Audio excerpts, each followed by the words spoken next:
Okay, good evening, everyone. It is 6:30, and I'm going to call to order our City Council meeting for this evening. And I will start with the Pledge of Allegiance, and I'd like to ask Mayor Pro Tem Mendes to lead us in the pledge. Ready? Begin.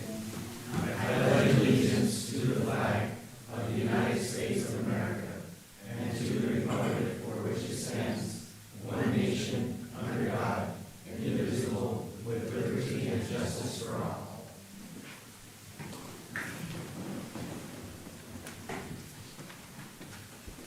Thank you. Okay, we'll have a roll call. Councilmember Brogy. Here. Mayor Pro Tem Mendes. Here. Mayor Villaseñor. Here. Councilmember Garnica. Okay, thank you. Our next item is the approval of the agenda. I'll entertain a motion. So moved. Okay, I have a first and a second. All those in favor say aye. Aye. Any opposed? Okay, motion carries. Our agenda is approved. Okay, next is our presentations. And our first presentation is the recognition of the 2025 Trunk or Treat Award winner. So I've got a few things here, and if everyone looks at their screen here in the room, you will see the award winning Trunk or Treat. And I have a few awards to say, but I'm going to say my script first here. The 2025 City of Fillmore Trunk or Treat event was a huge success, with several participating organizations noting what appeared to be the highest attendance yet. And I was there, and it was packed. It was packed. It was great. This year, we had 27 amazing trunks entered into the competition. I mean, what community spirit to have 27 organizations and businesses come in and participate. And each one showed incredible creativity and Halloween spirit. And of course, we had a contest for the Trunk or Treat event winner. And a total of 275 people cast their votes. It was wonderful, and making this one of the most competitive years so far. And the results are in, and the winner of the 2025 Trunk or Treat competition is Second Wave Physical Therapy. So congratulations.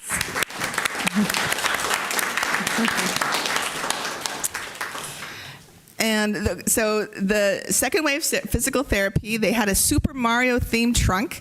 It captured the community's attention, and it earned 69 votes, taking the top spot. Even more impressive, this marks the second year in a row now that Second Wave Physical Therapy has won the Trunk or Treat competition. So they are the trunk to beat. They for sure have the Trunk or Treat bragging rights going on 2 years in a row now. So congratulations to Second Wave Physical Therapy for their creativity, effort, and continued community involvement.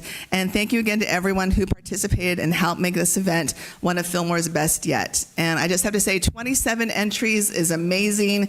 I mean, there was hundreds and hundreds of folks out and about just really enjoying the community spirit. And I mean, it was just a great event to showcase how Fillmore just has wonderful community spirit. So without further ado, I'm gonna come down, and we do have a trophy. And it says first place Trunk or Treat winner 2025 City of Fillmore. And the trophy has a little ghost and a little jack-o'-lantern on it. So for Second Wave Physical Therapy, come on up and we'll get your award. Do we have anyone in the house? Oh, I thought we did. Oh, okay. Oh, all right. Well, we'll see if they come tonight. But let's give them one more round of applause to Second Wave Physical Therapy. Okay. Well, I'll just have to hold on to this neat trophy a little bit longer. All right. And for our second presentation, let me just get my paperwork in order here. Okay.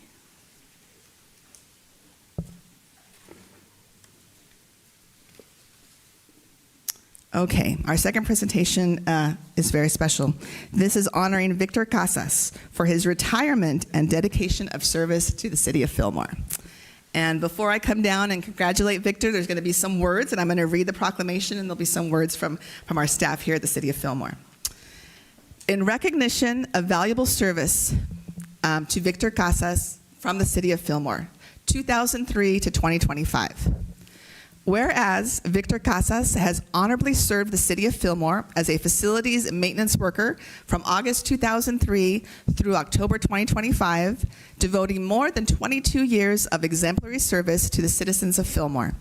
And whereas throughout his tenure, Victor has maintained, repaired, and cared for city facilities, ensuring safe, clean, and efficient environments for employees, residents, and visitors alike. And whereas Victor has consistently demonstrated professionalism, reliability, and pride in his work, often going above and beyond expectations to respond to emergencies, special projects, and community needs. And whereas he has played an essential role in preserving and improving city infrastructure, contributing to the success of countless public events, facility upgrades, and maintenance initiatives.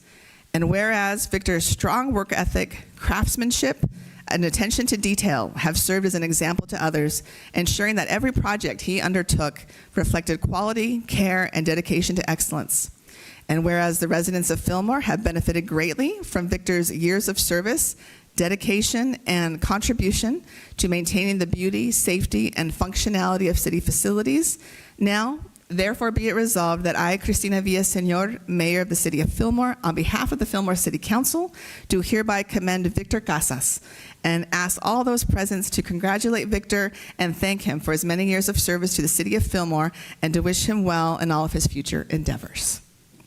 Well, Victor, congratulations.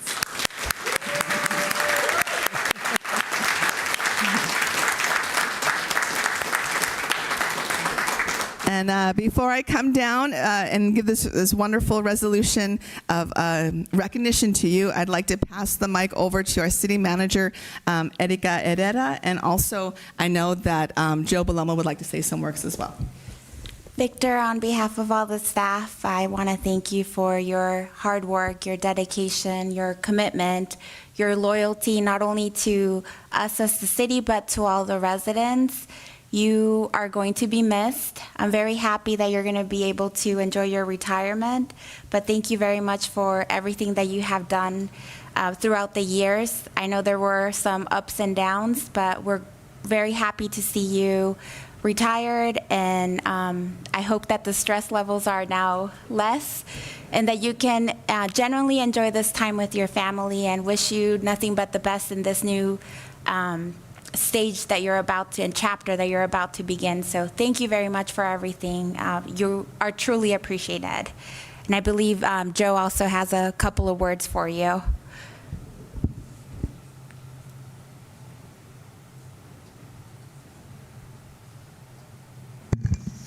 Thank you, Madam Mayor and City Manager. Victor, it's been a true pleasure working with you. There's been a lot of things that we've relied on you in the past years. Particularly, I find your value in those technical things like breaking apart a machine and figuring out what's wrong with it. That has always been a tremendous asset that you've given us. So I want to thank you for that. But most importantly, I think Jake, his supervisor, wanted to come up here and say a few words before we present him the award. Jake?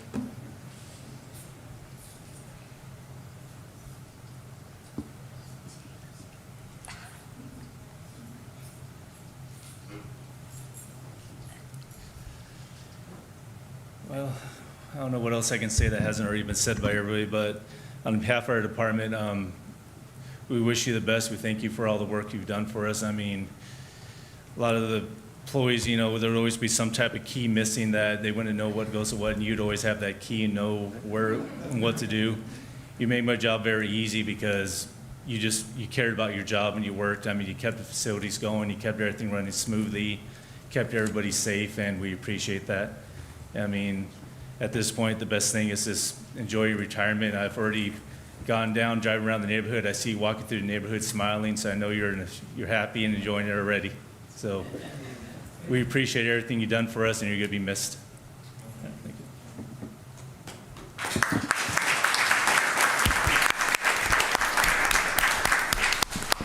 you. Okay, Victor, I think we have a few other words here for you.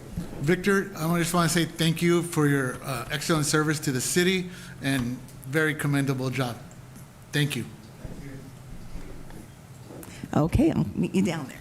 Come on up.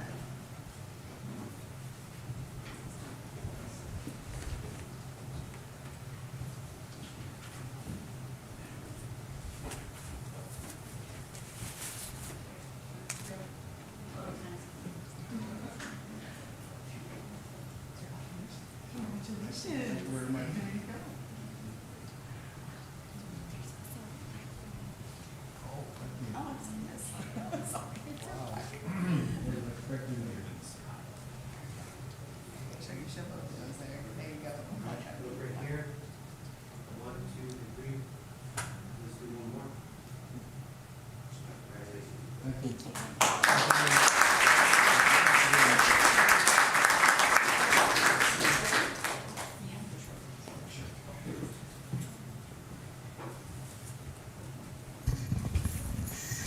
And while I'm down here, I see that Second Wave Physical Therapy came in. So come on up and come get your award for being the Trunk or Treat 2025 winners. Okay, 1, 2, 3. Let's do one more. Okay, you're welcome. And you'll have to watch the video because we did a presentation for you. You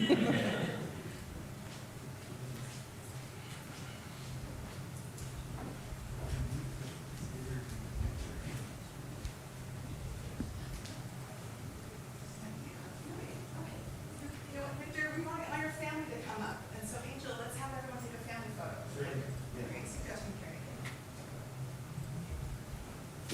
Yeah.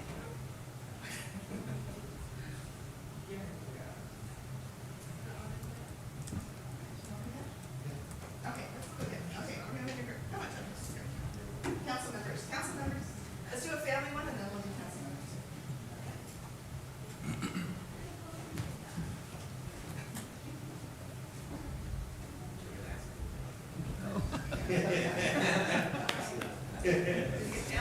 Oh, family only? Okay, you got it. Okay. Look right here, 1, 2, and 3. Okay, now with this camera. All right, go ahead. All right, stay where you are. We're gonna do 2 council members on each side. I'm just choreographing it. Okay.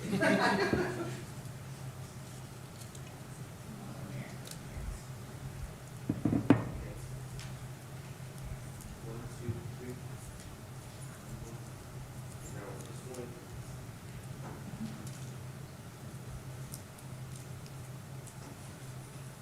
There you are. Congratulations. All right, man.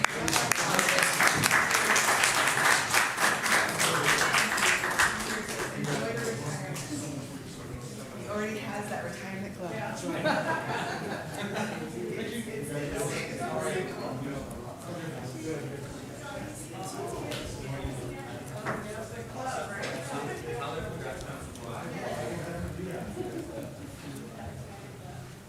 it's a thing.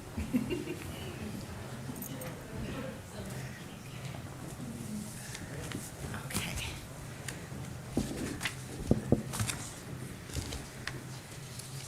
Okay, wonderful. So that concludes our presentations on our agenda. And next we have general public comment.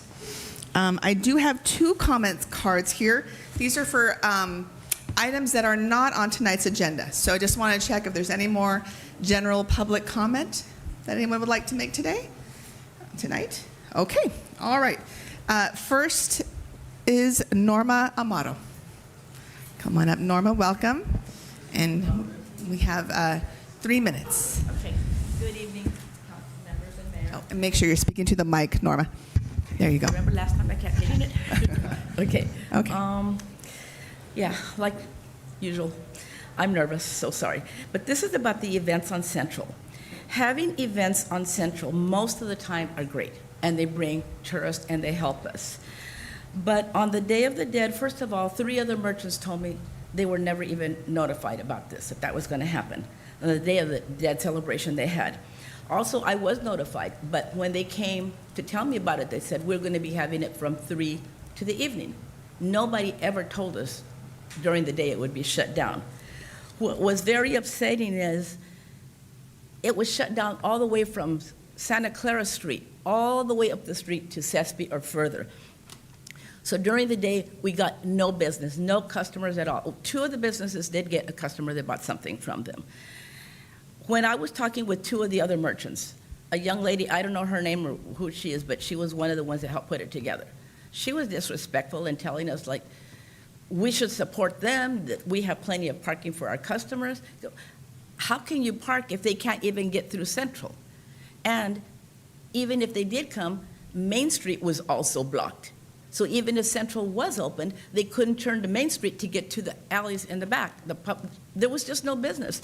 So I stayed there up until 1:30, sitting there. Not one person walked in. I left at 1:30 to go home, have lunch at home. And when I get there, right at 3 o'clock, I decided to call three of the other merchants to see how it's going on. And they said, well, Central Street is absolutely packed with people, probably hundreds or thousands, I don't know, but a lot of people. However, they were at the event. They were not shopping in the stores. And that's okay. They have that right. But when we are shut down, where nobody, and we have to pay taxes and overhead and insurance, and when it is shut down and not any of our tourists can come in, we have zero business. Most of our business, if I had to take a guess, I would say 99% of our business comes from out-of-towners, not Fillmore locals. So we got no business at all. So when I called at 3, and they said, Norma, nobody is coming into the stores except two ladies that bought something.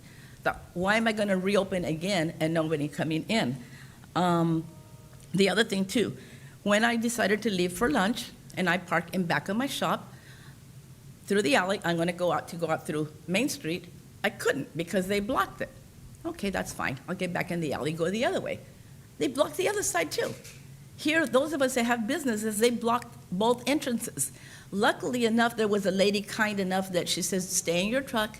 She went and moved the cones or those things that they put to block it so I could move my truck forward. Then she went and put them back. But to me, it's wrong. If you're going to have an event, You have about don't 30 do it seconds, where- Norma. Don't do it where you block every street and nobody can come in. We depend, a lot of businesses are closing down, one after the other. We depend on tourists a lot. And if the street is completely blocked and nobody can come in, that was an entire day of zero sales. And I just wanted to ask, why were they allowed to do that? Did the council or who allowed them to block the entire street? Can anyone answer that? Okay, thank you. Actually, we'll get back to you because I don't have an answer for you now. Okay. I know I also just want to make a statement that the Dia de los Muertos event, in the past, the city of Fillmore has sponsored and done a Dia de los Muertos. I believe this was a group that got a permit through the city of Fillmore to do the event. So it wasn't officially a city-sponsored event, but I'll make sure that we inquire and I'll Okay. communicate with you in terms of that. And also, I was noting down the concerns regarding the blocked streets and the timing of the street closures. Yeah. Okay, All thank you right. so much. Thank you.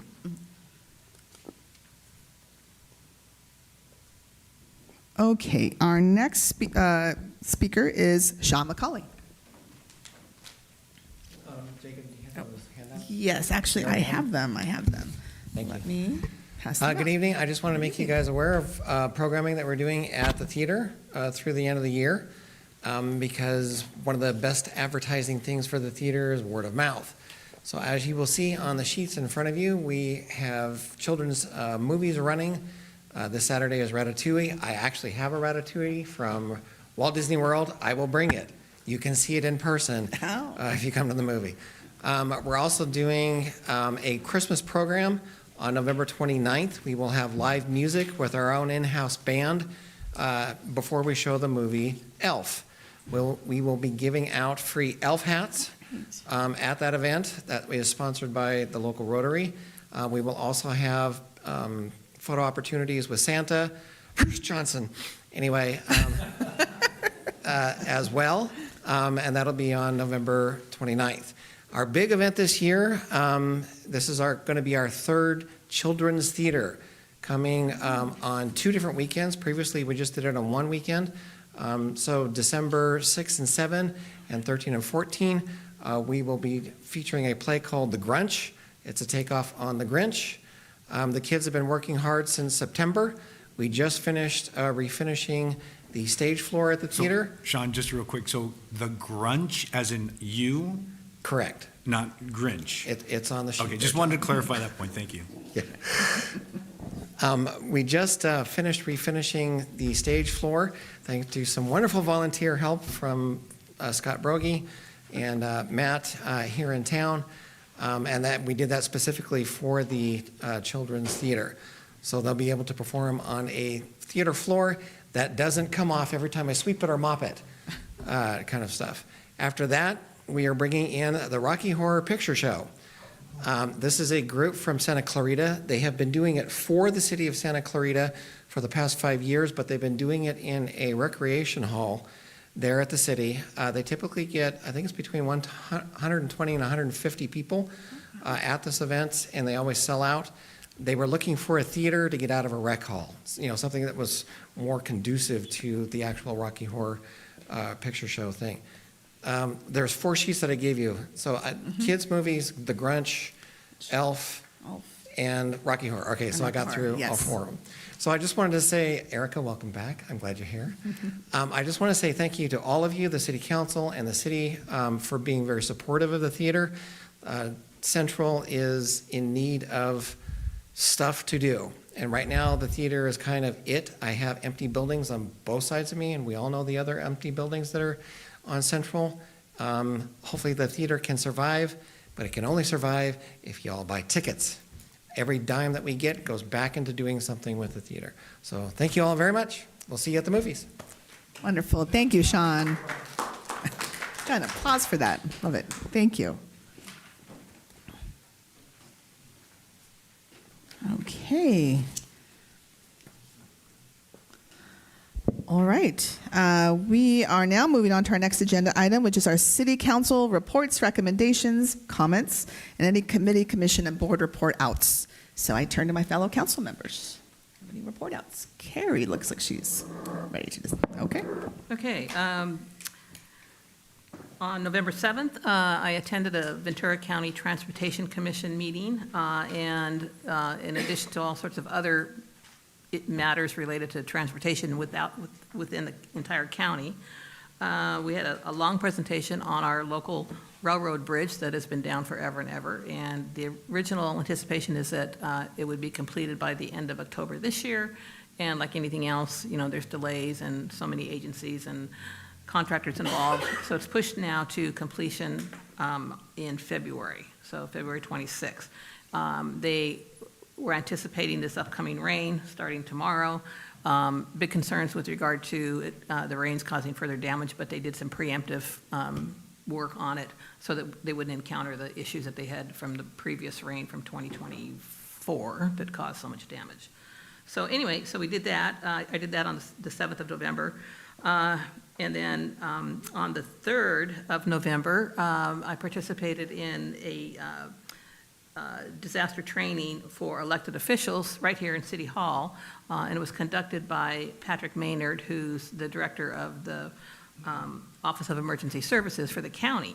And it was really interesting. John Garnica participated with us, and I'm sure he'll address this as well. But it was interesting to hear where things are now in disaster preparedness and what to expect in the event of a disaster versus how things were, going back to, say, the Thomas Fire or other disasters that we've encountered. And my big takeaway from that session was that the state and the federal government will not be able to assist the way they've done in the past. So the message that Patrick Maynard was trying to drive home is that it's up to all of us, the community, the city, city council members, to be prepared in advance. So we have to have all of our ducks in a row.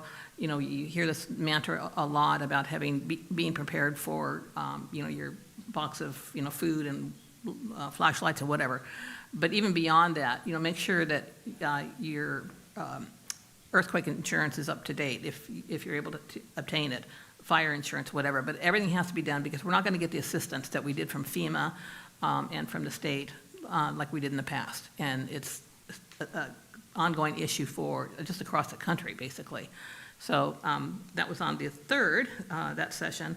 And then this morning, I had the pleasure of doing a video interview with the Tender Life maternity home, which is based out of Ventura.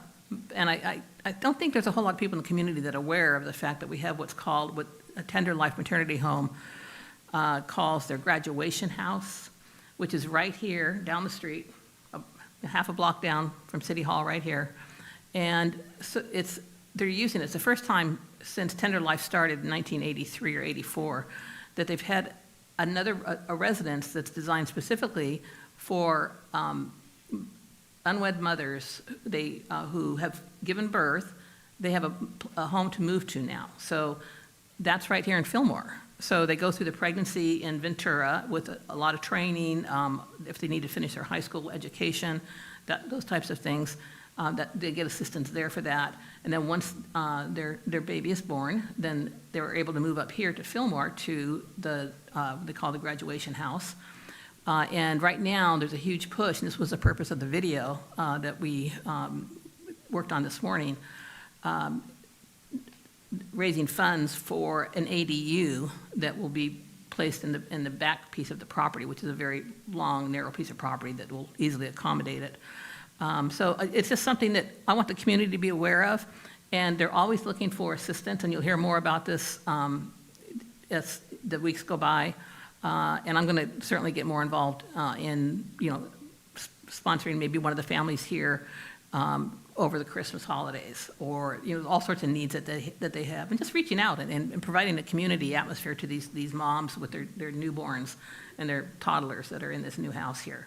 So I wanted everyone to be made aware of that. If you have interest in this at all, please reach out, let me know, and I can put you in contact with the people that are running the program. So thank you.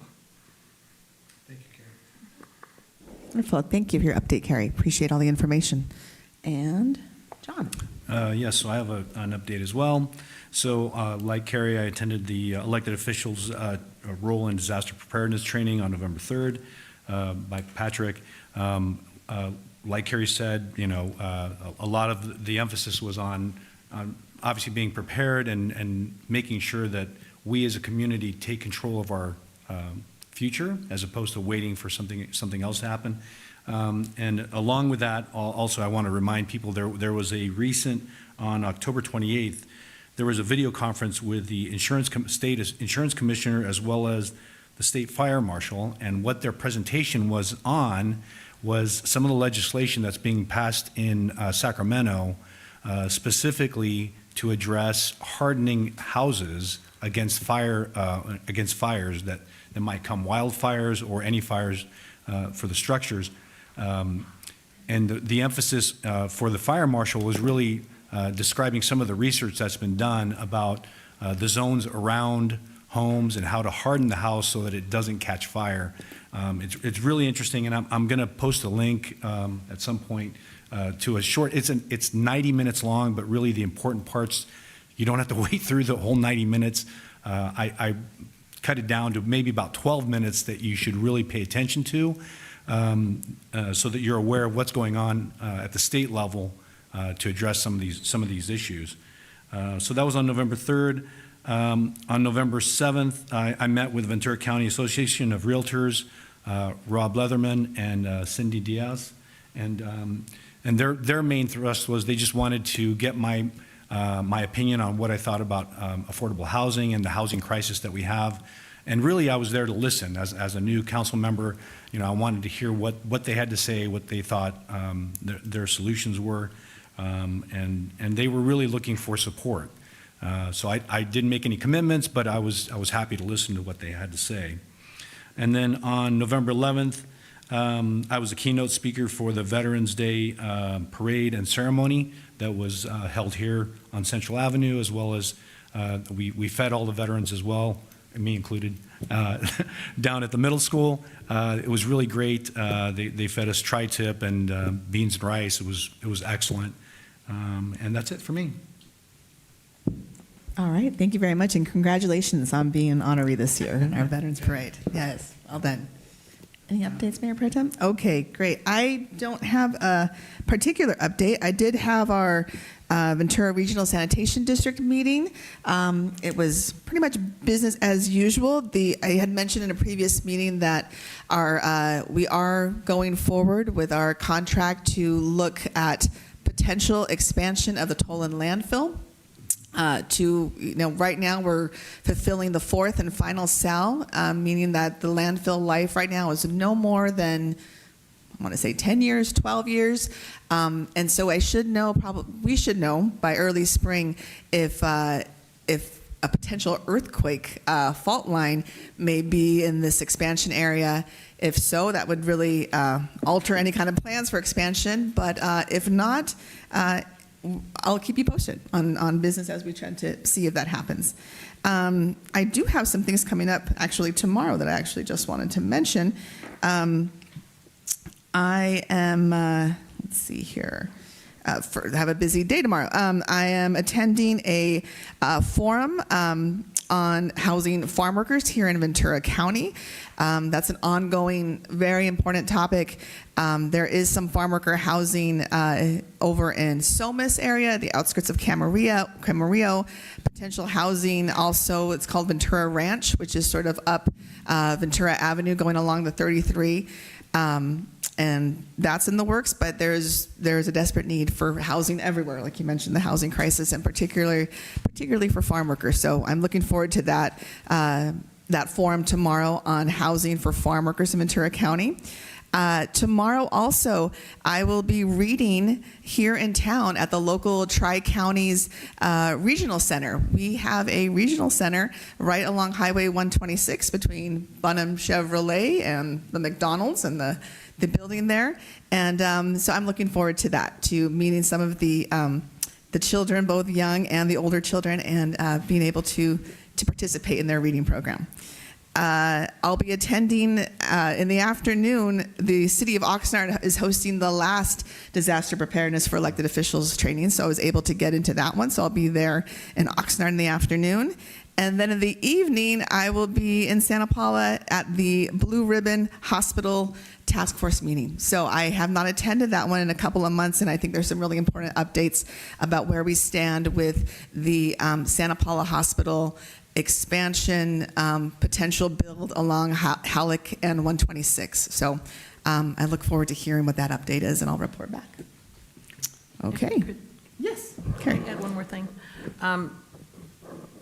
I just wanted to let our community know that, and I think our fellow council member was a little bit too, it's not really a council issue, I guess.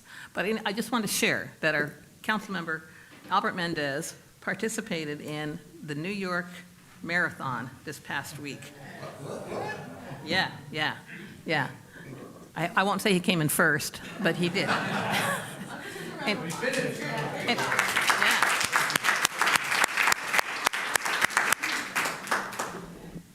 You're an inspiration. Your family's an inspiration. Thank you. All right. If we have no further updates than on that agenda item, we're moving on to consent calendar. So I'll entertain a motion. So moved. Okay, I have a first. Is there a second? Okay, first and second. All those say aye. All those in favor say aye. Aye. Aye. Any opposed? Okay, motion carries. All right, we now move on to new business. And our first item is 9A, the City Council interview and selection of a new council member to be appointed to fulfill the District 1 vacancy on the City Council. And I'll turn it over to Erika. Thank you, Mayor. So as you directed staff at the October 14th meeting, we are recommending you tonight to conduct interviews of all eligible applicants and appoint one of the applicants to fill a vacancy for District 1 through the certification of the November 2026 election, at which time someone will be elected to represent such district. Everyone knows that we had a vacancy that became when Councilmember Rodriguez, who was elected to the City Council in November of last year, so 2024, for a term of 4 years, moved out of the city of Fillmore, and he resigned effective October 13th. His city council seat representing the city's District 1 was deemed vacant at that point, and council has until December 13th to make an appointment or call a special election. We were directed to move through the appointment route. Pursuant to your direction, we went ahead and posted an application on October 13th. You told us that. We moved forward. The application was available to all residents from District 1 through October 31st. It was posted on the city's website, on the Gazette, and also published through our social media networks. We went ahead and closed the application period, and we received 4 applicants. To qualify to hold the office of a council member for the city of Fillmore, a person must be a registered voter within the city boundaries and belong to District 1, a United States citizen of at least 18 years of age. And those are the qualifications. I have been informed that although we received 4 applications, one of the applicants unfortunately will not be present tonight. I just received the email. So we're down to 3 applicants, which I believe all 3 of them are here tonight. So we have Daniel Gonzalez, Mario Rodriguez, and Zachary Tinker. Marisa Rodriguez won't be attending tonight's meeting. Pursuant to the Brown Act, the state's laws ensuring that governmental meetings are transparent, it requires you to have interviews in an open forum, which is what we're planning on doing tonight. And as a result, all applicants will be provided the opportunity to interview for the position. We will be asking of the applicants, once we randomly select your name so that we know the order that you will be presenting to the council, that you wait outside in the lobby area with the city clerk. We respectfully ask you to not Zoom into the YouTube or any other platform that we stream our meeting, and you'll be able to remain back inside of the council chambers once you've had the opportunity to provide answers of the questions that may be asked of you tonight. Following the interviews, the City Council will discuss and nominate a candidate to fill the vacancy. The voting will take place, and the applicant who receives a majority affirmative votes will be selected for appointment, and the selected applicant will be sworn at the beginning of the Tuesday, December 9th meeting at the regular City Council meeting. And then we'll join the City Council on the dais to conduct the business moving after that day. The candidate will also meet with myself and the rest of the executive team to provide you with an in-depth orientation prior to your swearing night. And I think there is no fiscal impact. This does not pertain to a specific city council goal, but it does meet one of our core values, which is organizational excellence, encouraging innovation, leadership, and integrity within our workforce. So the staff report included a copy of the applicant's resumes and also the sample voting procedure, which you have reviewed.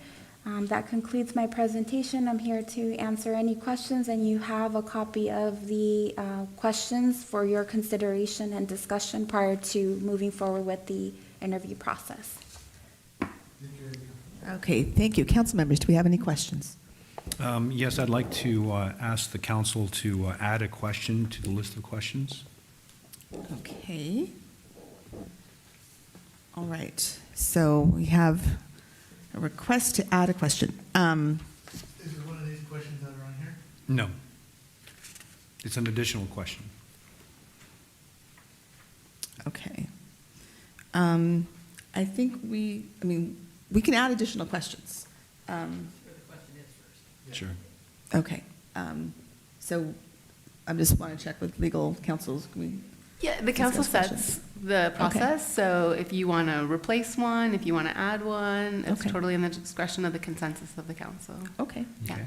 Okay, great. Sure. Okay. Yeah. So the question I'd like to add. John, I'm sorry, yes. 1 second. Since we're not revealing the questions to everybody Right. at once, do we want to, can we discuss that somehow outside of the candidates? Not now. Go ahead. Okay.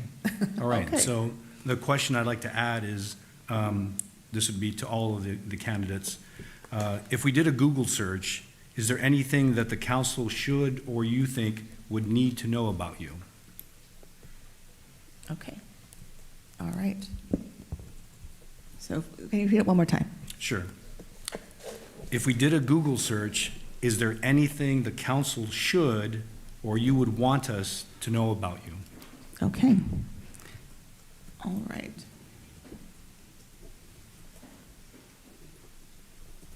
All right, fellow council members, how do we feel about the addition of this question? And can I just add Yes. a little Oh, background to that? okay. So I just want to make sure that we're taking into account the fact that obviously we can do Google searches on everybody. And so if we appoint someone, this gives the person the opportunity to say, oh, hey, you know, there's something out there that I want to make sure you know about. Because if we don't ask about it and don't know about it, it will definitely come up. And I'd rather have that come up now than wait until after we potentially make an appointment and we get embarrassed or there's something embarrassing for the individual. Okay. Does that make sense? So it's an opportunity to kind of be proactive as opposed to waiting for something to happen. Okay, thank you. Thank you, John, for your question and for explaining your reason behind the question. I have no qualms about adding that question. Okay, yeah. I have no problem either. I think it's a good Carrie? question. It's a good, yeah, it's something that we didn't think about earlier. Yeah, I mean, I'm thinking, I'm fine with it. Okay. Okay, so, Do we want to replace it or just add it to the? Add it. I would yeah. say add it, I yeah. think we can add it in. Yeah. Okay. All right, so we can make that our last question? Sure, the last Possibly at the question, end? absolutely. Okay.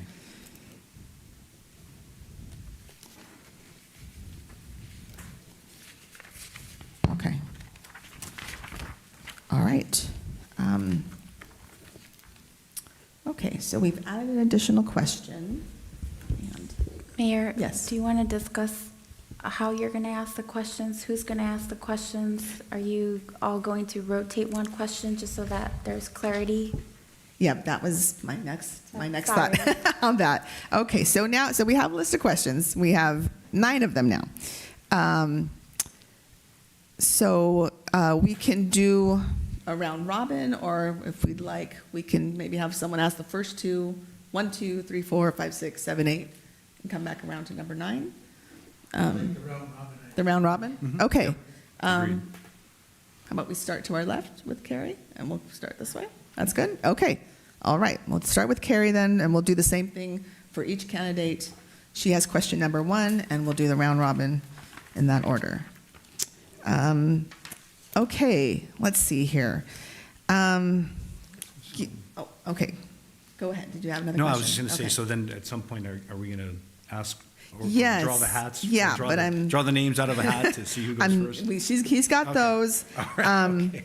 Okay, so, but I wanted to make sure we add an additional question, so I'm just sort of processing that and seeing what we need to share with our candidates. So for candidates, just wanted to make certain of something. Okay, all right. So we have recently amended the interview questions. I think, Etika, does everyone know that question? Or should we write it out? I'm actually already editing the okay. sheet. You'll all get a edited copy. Okay. I'm just going to run to the printer. Okay. And then I'm going to be putting a copy of the questions up in the podium so that the candidate can reference the question. Okay. Okay, great. So we're going to update our question sheet. And, okay, so one of these amendments, so we have a question basically related to like a Google search, background information. We want to ensure fairness and transparency in the process. And so we want to provide each of you as candidates the opportunity to be fully aware of this question. So we just mentioned it. If any of the candidates, based on information, wants to withdraw their application, it would be the appropriate time to do so at this point in time. And please feel free to notify the city clerk if you would like to do so. If no one chooses to withdraw, then we'll just proceed with the interview questions 1 through 9. So we just wanted to make you aware of that. Okay? All right. Okay. So Probably just need 2 minutes to run through. Okay, all right, we'll do that. Yep, short break, couple of minutes, so we get the interview questions printed up. Okay, thank you.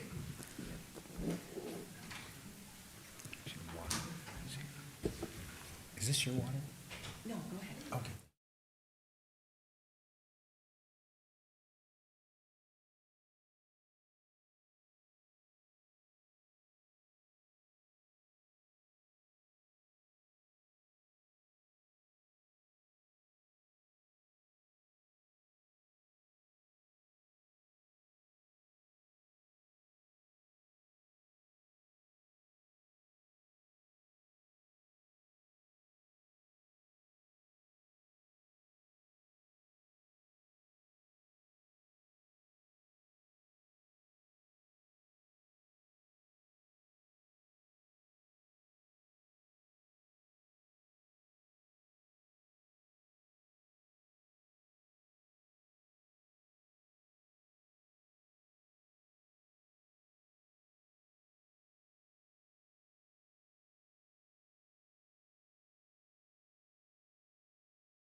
All right, we're going to resume business item number 9A on our candidate application interviews. So I've heard that the task of the mayor pro tem is always to pick pick our first interviewee.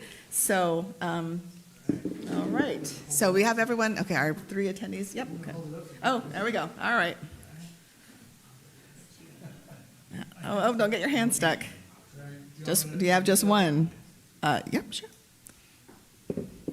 Oh, sorry, got it. There you go, use your mic. Zachary Tinker. All right, Zachary, you will be our first up. So we ask for Mr. Gonzalez and Mr. Rodriguez to step out. Oh, yes, yeah, okay, so Zachary is first, and then, Pick the second one? yeah, let's do that. Oh. Okay.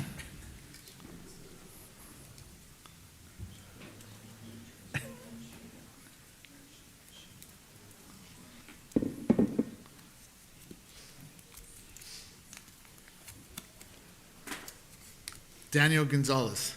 Okay, so our order is Mr. Tinker, Mr. Gonzalez, and then Mr. Rodriguez.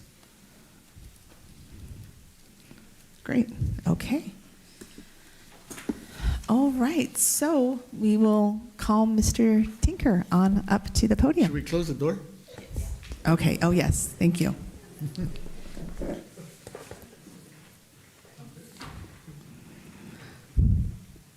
Okay, I'm just going to review my procedures again here, just to make sure I'm not missing anything. Okay, so we're gonna begin. Remember, I'm trying to remember, council, if we gave any kind of time limit on our answers. Did we talk? 3 minutes, sort of like as a public comment. Okay. Yeah, 2 to 3 minutes. Okay, that'd be great. So I do have the timer here on that. Brevity.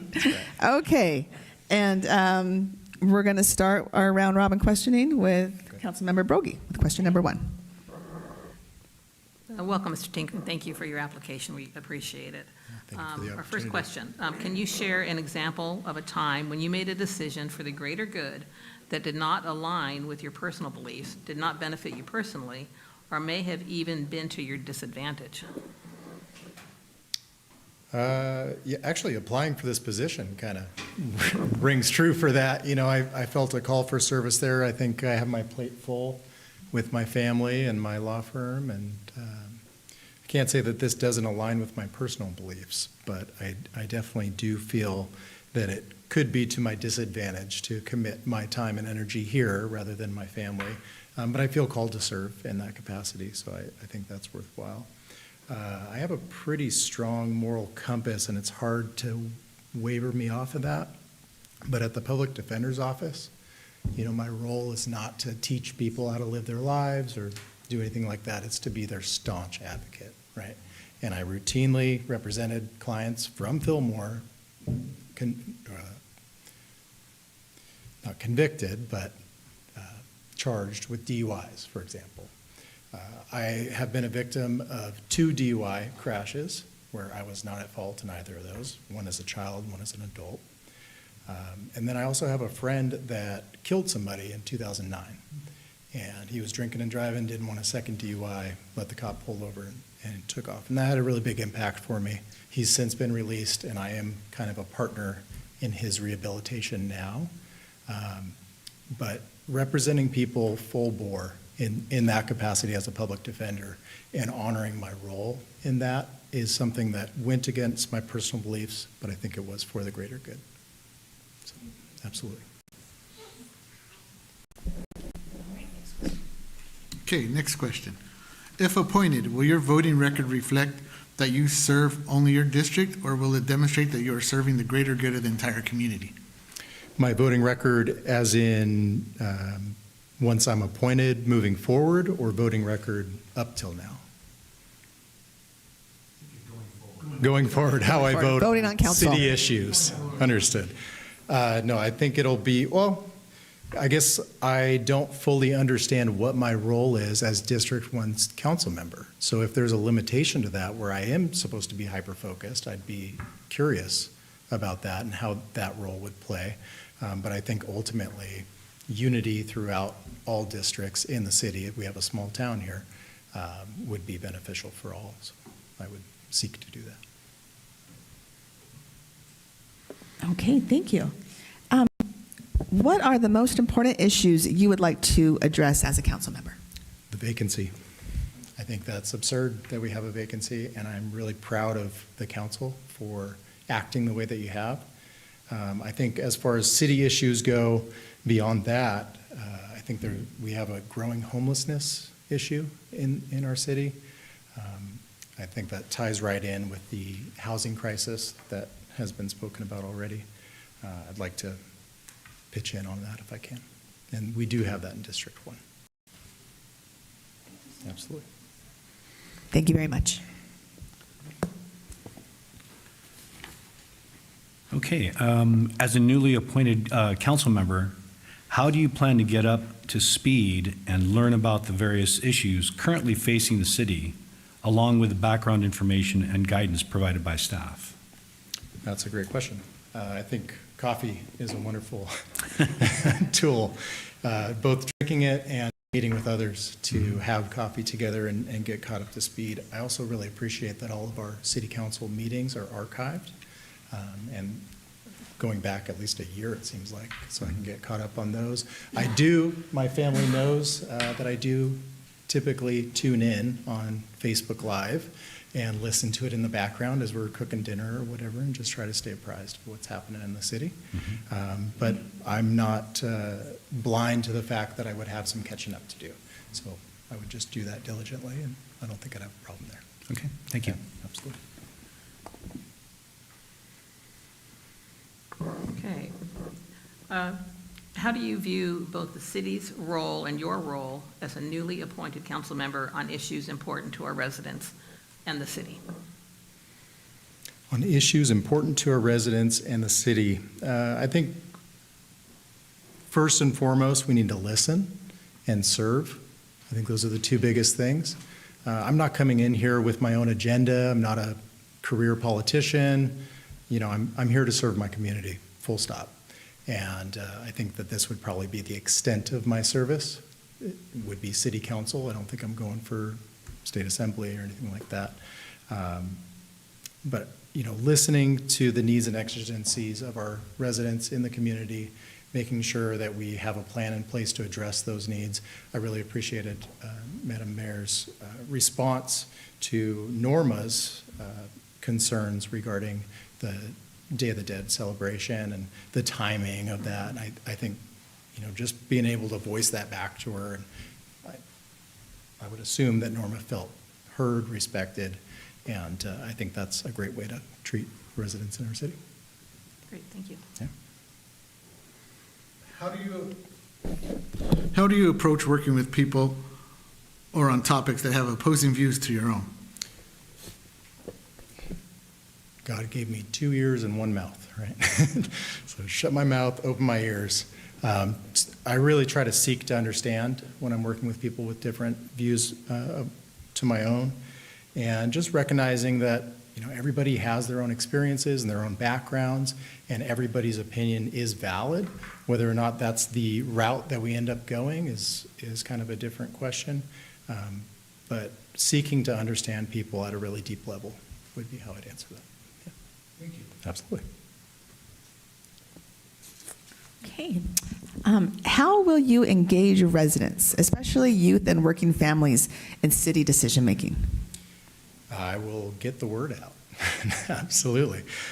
So I don't know if I put it on my resume there. I am the Secretary of Life Sale, and we have a burgeoning program at Lake Piru where we're trying to mimic what Row PE has done at Lake Casitas for kids in Fillmore and Piru to do sail PE. My oldest daughter, Camille, will be training with the National Optimist team later this month in New Orleans. She's quite the sailor. Actually had sail practice in Santa Barbara this evening. So, you know, getting to know families in that way, serving our community in that way. We just had 2 buses donated. We've linked up with the Rangers at Lake Piru, which is pretty sweet, and they're renting us space at 10 cents a square foot. So there's a lot of outreach effort that goes with that. I'm not afraid to knock on doors, talk to neighbors. You know, if there's not enough universal participation that's happening within this community and there's a call to action on that, I'm happy to heed that call. Thank you. What do you see as the biggest challenge facing Fillmore and your district residents today, and how do you plan to address that? Well, I think housing. I think the cost of housing, I think the access to home ownership is limited, and I'd like to see that bridged a little better than it has been in the past. I know I have reached out to Madam Mayor about the USDA 502 Direct program in the past. I believe there's a freeze on all USDA funding right now because of what's going on with the president. But we are USDA 502 homeowners. It is by far the best program to buy a home. And when we purchased our home, the USDA office said we were the first family in Fillmore to ever do it. Wow. Yeah, and that's because I downloaded the federal handbook on how to process this loan, and it was subject to a FOIA request and, all that. So we were able to do that, and then there's payment subsidies that are available.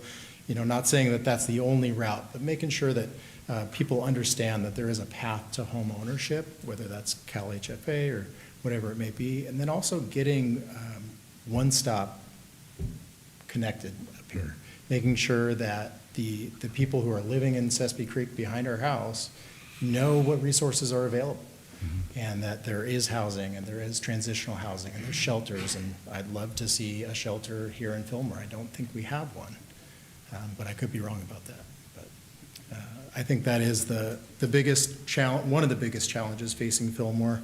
I think parking is another one. I think we have population growth, and then obviously business vacancy in the downtown corridor on Central. There's a lot of things that need attention, but if we're talking about the biggest challenge, I think neighborhood stabilization and housing is probably the biggest challenge there. Okay, thank you. Yeah. Then our last question, if we did a Google search, is there anything the council should or would you want us to know about you? Yeah, so you'll see a record, kind of what we've been talking about, that I do have decades of civic engagement. You'll probably see that in 2003, I was arrested for shoplifting from a Play It Again Sports. I have made peace with the owner of that Play It Again Sports since then. And also in 2018, my wife, my wonderful wife of 11 years as of Friday, filed a domestic violence restraining order against me in 2018. And that was part of a postpartum depression episode that went awry. And she left our home, had convinced herself that I was going to shoot her and my daughter. And through marriage counseling, after the case was dismissed, after the court denied everything that was requested at that time, through marriage counseling, our marriage counselor was able to walk her through, like, well, let's figure out, was that a rational fear or an irrational fear? And every question was no. He never acted inappropriately with a firearm. No, he never threatened anything. No, no, no. And we really got to a place of peace with that. And it was a huge challenge, but we're both committed to each other, and now we have 3 beautiful children. But yeah, that was difficult. And I am not unaware that that could be difficult for people to swallow in the community when they Google my name, and I can appreciate that. I would encourage people to recognize the presumption of innocence in America. It's what makes America great. And a simple Google search does not tell the whole story. Yeah. Thank you. Absolutely. Great. Thank you very much. Okay, thank you very much, Mr. Tinker. Okay, council members, so we have notes that we've taken, Yes. and we're, I think, can call in our next applicant.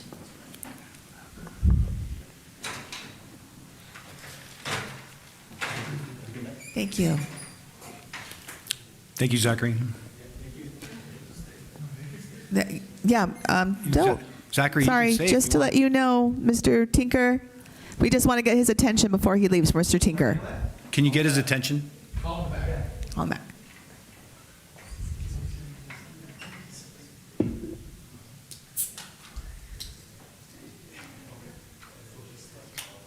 Okay, we just, for the record, we just want to let Mr. Tinker know that he's welcome to stay. Yes, after they've undergone the interview process, all 3 applicants are welcome. Well, the 2 who were before are welcome to stay in the room. But I think his little ones are ready for bed, so Yeah. he's going to be taking off. Okay, all right. Welcome, Mr. Gonzalez. Thank you for being here. Okay. So, Carrie was the last question, so it would go to. okay, so that's what we're going to do. So does the team know that we're going to, since our questions are going to change. So since Carrie was question number 9. Okay, we can. That's fine. Yeah, you know what? If that keeps it confusing. I think we've circled our particular question, so we will stick with them. All right. Okay. All right. So, No, first she gets asked. all right, 3. Councilmember Brogy, you're back again with question number 1. Okay. Thank you for being here. We appreciate your application and your interest. Our first question, can you share an example of a time when you made a decision for the greater good that did not align with your personal beliefs, did not benefit you personally, or may have even been to your disadvantage? I don't know. I think this is a pretty difficult question to answer, at least when it comes to like making decisions. But I think my response to this was that, you know, when we're making decisions, we want to be as educated as possible, talk with, you know, our attorneys, the city manager, and really get the best, you know, information that we can. Whether or not I agree with a decision personally, I think what's important is what's best for our city, for our community, for our constituents. But yeah, I think I don't have like an example that I can think of. It's a tough question, but yeah, I think in my response is really, you know, when I'm going to make decisions as part of city council is really being as educated as possible, and really doing what's best for the city and our constituents. Okay, question number 2. If appointed, will your voting record... Sorry, I just have to ask Mr. Mayor Pro Tem Mendez to make sure his mic is on. Thank you. If appointed, will your voting record reflect that you serve only your district, or will it demonstrate that you are serving the greater good of the entire community? Yeah, I mean, I think this question has been brought up a lot, right, during the redistricting efforts, right, where the city council is supposed to just focus on their own district or the whole community at whole. But I think as a council member, we know that we're going to be representing the entire district. Of course, I'm going to look at what are some of the issues that are impacting District 1 and bring them to light, to the forefront, because I think that's that was the entire point of going to redistricting, is making sure that we have a representative that's going to uplift the issues that are important to their constituents and their districts, right? But as a whole, yeah, I would be voting for the whole city as a whole, or for all of our constituents. Okay, thank you. Question number 3 is, what are the most important issues you would like to address as a council member? Oh, that's a good one. I think right now, specifically in our district, I see that we have like very little lighting in our streets. So I feel like there's really concerns for safety, visibility, especially, you know, in Edison Way, 4th Street, Blaine. So that would be something that I'd want to bring up to really address.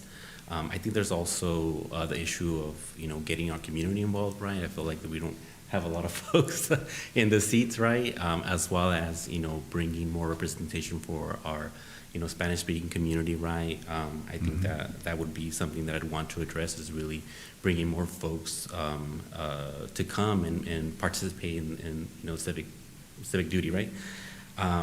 I also see that there's like another big issue, right, with the 126 corridor and the frequent, you know, crashes that we've seen throughout the year. It feels like every year it gets the amount of crashes just increases. So trying to figure out what we can do to support or mitigate that issue.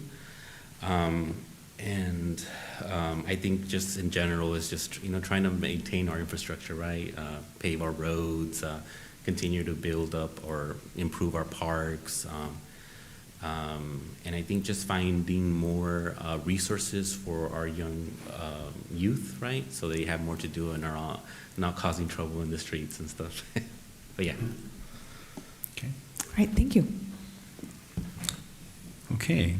As a newly appointed council member, how do you plan to get up to speed and learn about the various issues currently facing the city, along with the background information and guidance provided by the staff?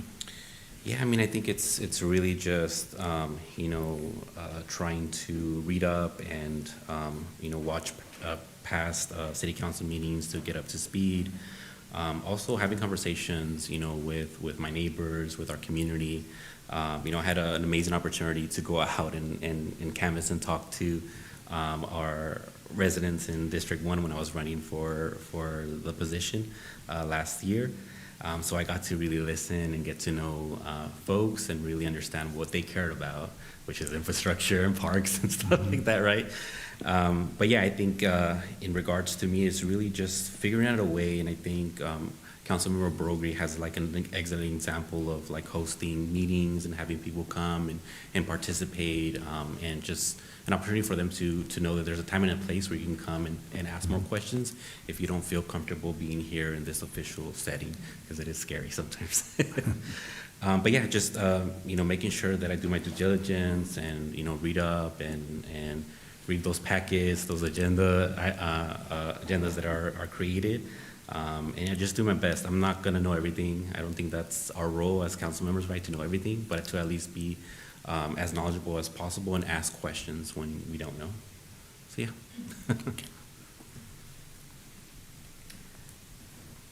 How do you view both the city's role and your role as a newly appointed council member on issues important to our residents and the city? I think, my role is really to listen, right, to do my best to represent our constituents, but ultimately to really continue to ensure that our city is running smoothly, and that we're doing our due diligence and following, state, city laws, right? And I feel like it's up to me to really do my part right, to really understand the issues that our community really wants to uplift, and trying to figure out solutions, or asking the right people, how do we figure this out, or how do we, troubleshoot this. But yes, it's really as, being a listener, and doing my best to represent our community as a whole.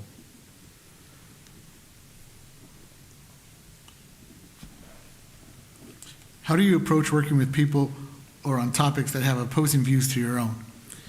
I think this is always really hard, right? I think given this political climate, it's challenging, right? But I think it's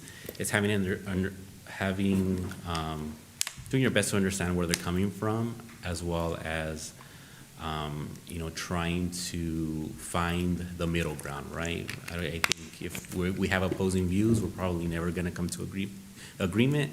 But I think we're at least should try to come to some form of consensus to address, the important issues that are plaguing our community. But yeah, I feel like we just need to really learn to understand each other and try to make our decisions not on our personal beliefs, but with the information that we have available to us. Okay, thank you. Excuse me. How will you engage residents, especially youth and working families, in city decision-making? Trying to make it as open as possible, right? I have a history of working with students, with youth, and coming here and talking and doing public comment, meeting with Manny, setting up meetings, when I was younger. So I know that oftentimes it can be really, scary, daunting, but really just trying to, invite them as much as possible, inform them, doing presentations to them about issues that are happening. But I think it's really just, trying to engage with them as much as possible in whatever, whether it's in my role as city council or my professional role, as an executive director of a nonprofit. But yeah, I think it's just, reaching out to them, inviting them, and making sure that they feel comfortable in the space, and challenge them to speak up. Thank you. Okay. What do you see as the biggest challenge facing Fillmore and your district residents today, and how do you plan to address it? The biggest challenge? Oh man, I feel like there's multiple challenges. I don't know if one's bigger than the other. I think right now we're dealing with a lot of housing insecurity. I know folks are hesitant to build more housing. They're worried about an increase in vehicles up and down our highway. But I think there has to be a middle ground, right, where we're not only creating more houses, but trying to mitigate that traffic, because we also don't want our homeless epidemic to increase. I also see, let's see, another big issue is really just bringing more like tourism and business to our business, our city, right? And I know it's not really our role really to try to generate more business for for the city, but we can make connections. We can work with organizations whose role is to do that, right? I think we have like a Heritage Valley like council or something that does like business and tourism, right? So trying to work with them to try to bring more business and tourism here, and seeing what can be done, right, with the available lots that are still free and open, and seeing like who's interested. But I think just being open to expanding our city, because I think eventually it's going to grow, and we have to, I know we want to keep that home vibe of the small town Fillmore, but our city has to grow eventually, right? But yeah, housing and businesses. Okay, thank you. Okay, and our last question, if we did a Google search, is there anything the council should or would you want us to know about you? No, nothing that I can think of, honestly. I don't even think you'd be able to find me on a Google search. Maybe, I mean, you'll find my Instagram account, but other than that, nothing, yeah. Okay, thank you. All right, Mr. Gonzalez, thank you so much for the interview. All right, thank you. And again, you're welcome to stay. All right, thank you. And we'll bring in Mr. Rodriguez.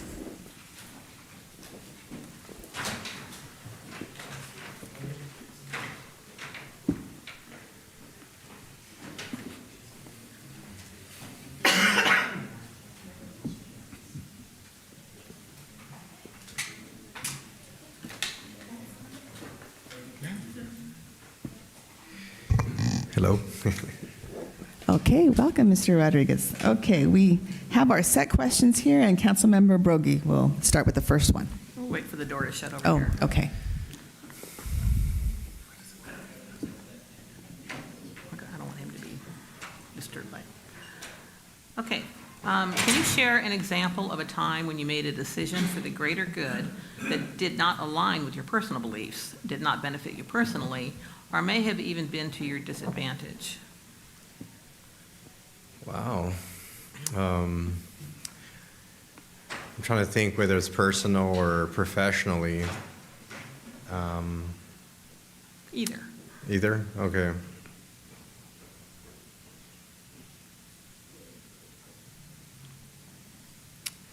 Can't think of anything when it comes to making a decision or even an action that goes against my personal beliefs or even a disadvantage for myself.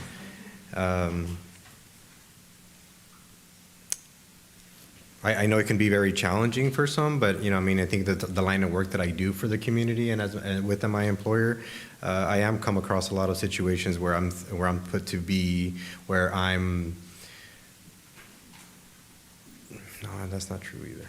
No. To be honest with you, I haven't been in this situation, so I think I've been very blessed not to be in a situation where it went against my personal beliefs or anything or disadvantage to myself that I can think of on top of my head. Mm-hmm. Thank you.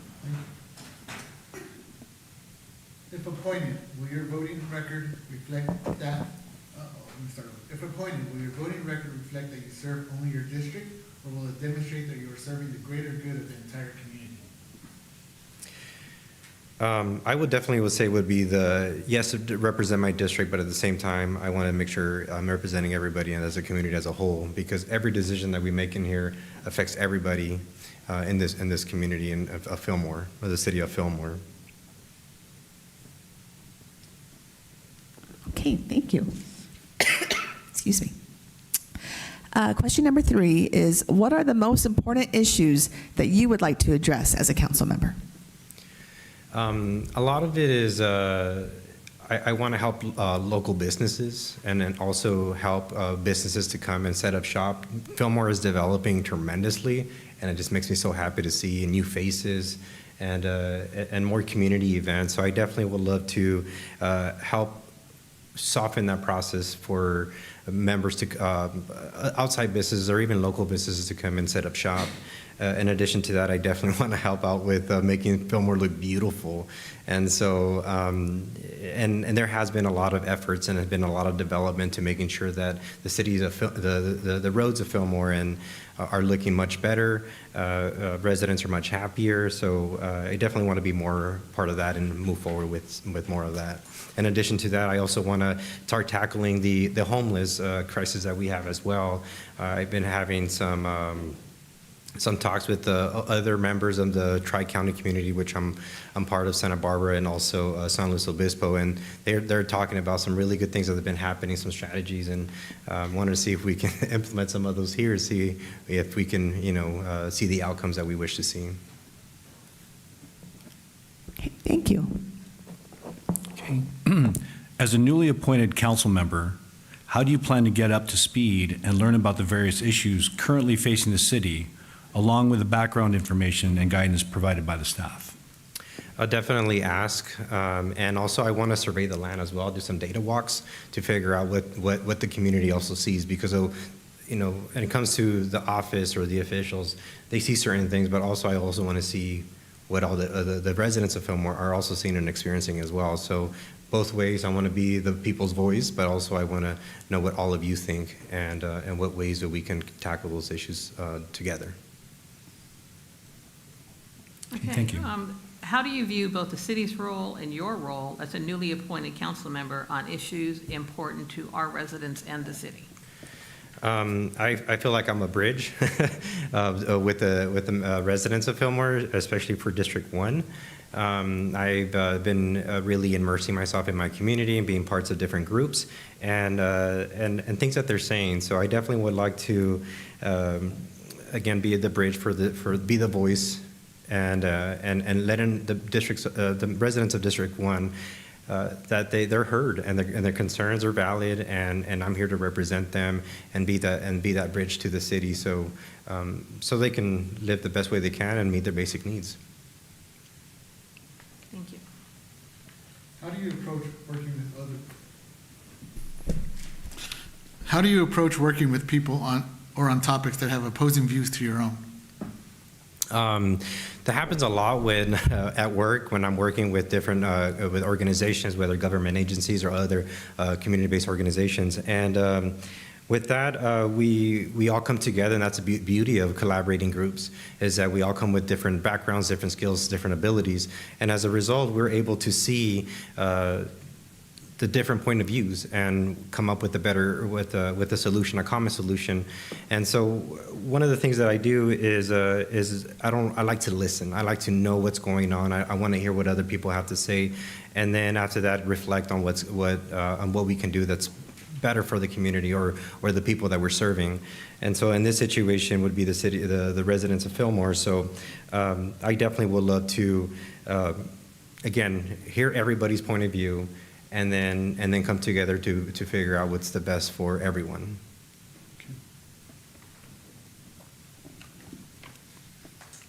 Okay, thank you. The next question is, how will you engage residents, especially youth and working families, in city decision-making? I've been a part of One Step a la Vez, so you're working with youth and has been a great thing, and also working with foster and at-risk youth. So I actually enjoy working with them and connecting them to other resources. But a lot of the thing, again, going back to what do the city needs, I can just sit here and think and wonder what do they need and just start throwing out resources out there, whatever it may be. But in reality, again, going back to surveying the land, doing some data walks, or just seeing the previous trends on what challenges they face and what things that they need in order for them to be successful. And so a lot of it is just talking to the residents, and again going back into the people that have been serving them and figuring out what's working and what's some things that need to be improved, or something that we can bring in, and who can we bring in to making sure those things happen. Thank you. Okay. What do you see as the biggest challenge facing Fillmore and your district residents today, and how do you plan to address it? Facing Fillmore and the district residents, I would say that something common that I'm hearing is that, as I mentioned earlier, my voice doesn't matter. Why would I even vote? Why would I even try? And so I feel like, you know, that would be my biggest challenge, is for me to say, no, your voice does matter, and I'm here to represent you, whether it's somebody with a PhD in a suit or somebody that doesn't know how to speak a word in English working out in the fields. I will connect with you and I will represent you.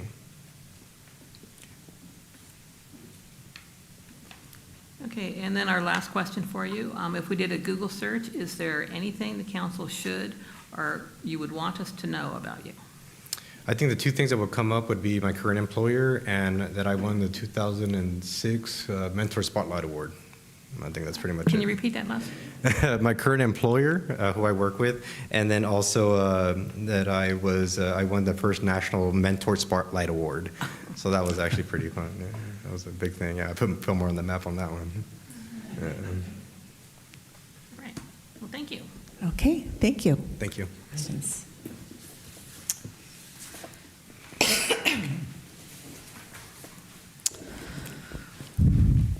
Madam Mayor, I Yes. just like to say I want to thank all of the candidates. All of you guys gave great answers to the questions, and I really appreciate you guys all stepping forward to, I mean, it's, you know, as Zachary, when you mentioned, you know, hey, it's risky to come out in front of people and you know, put yourself out there. And so thank you very much, all three of you, for doing that. I'm sure that if you're not the successful candidate, I'm sure all of you will be, you know, contributing to the community. So thank you very much. Yeah, thank you, John, for bringing that forward. And I want to say that I think all of us will say that a really huge thank you for stepping up. I was mentioning to our city manager that when I go back a couple of years ago, and we have districts, and districts were created, that there was definitely a feeling amongst some of, we're not going to have people come forward, we're not going to have people run, we're not going to have people to pick from, you know, or we're going to have to appoint, we're going to, the council, and, you know, we're in a situation right now, and but not that we wouldn't have those coming forward. So from one district to have the three of you and Miss Marissa Rodriguez, who unfortunately could not make it tonight, to have four potential applicants is really a sign of, I think, of a healthy democracy and growing civic engagement in our town. And I couldn't be happier. So thank you. Okay, fellow council members, I'm just reviewing again that I want to make sure everyone has in front of them the voting procedures. Okay. Yes. It was part of our agenda packet. Yeah, hold on. Or, you know, or if you could pull it up on your. I'll put it up on my. Okay, so I just want to make sure that everyone's together here.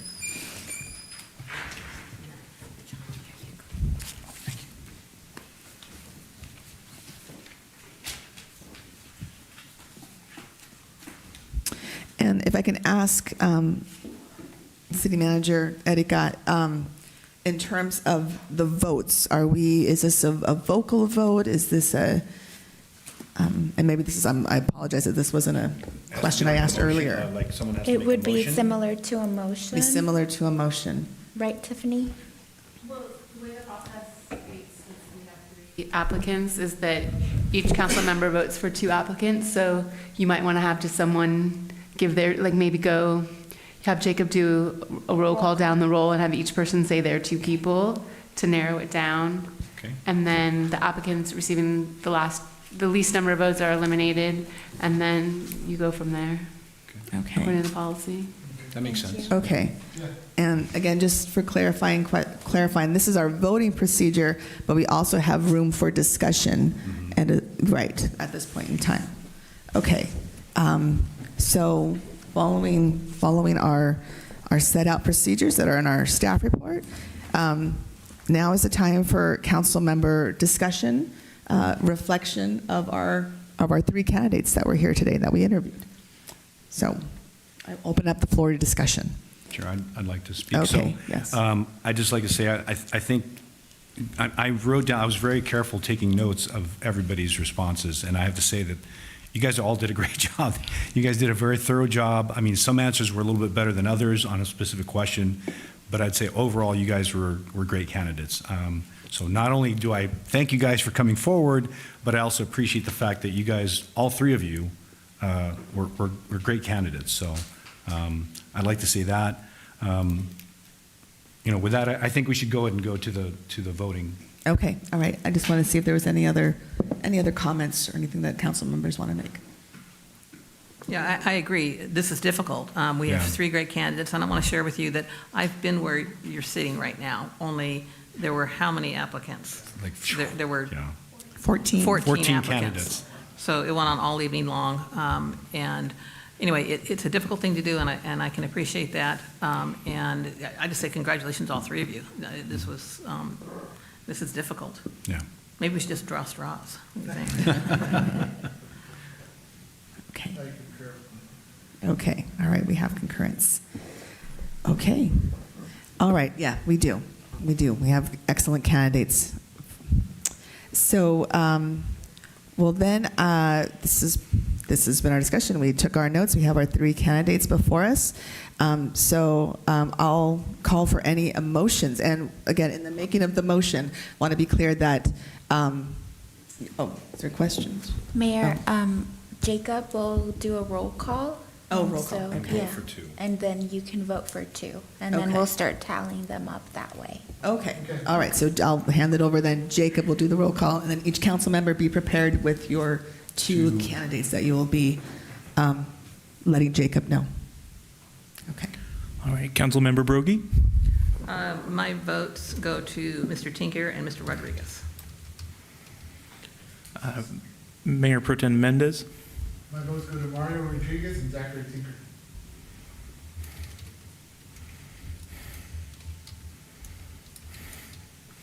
Mayor Villasenor, My votes go to Mario Rodriguez and Daniel Gonzalez.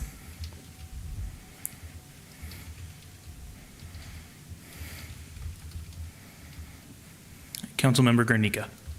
And my votes go to Daniel Gonzalez and Mario Rodriguez.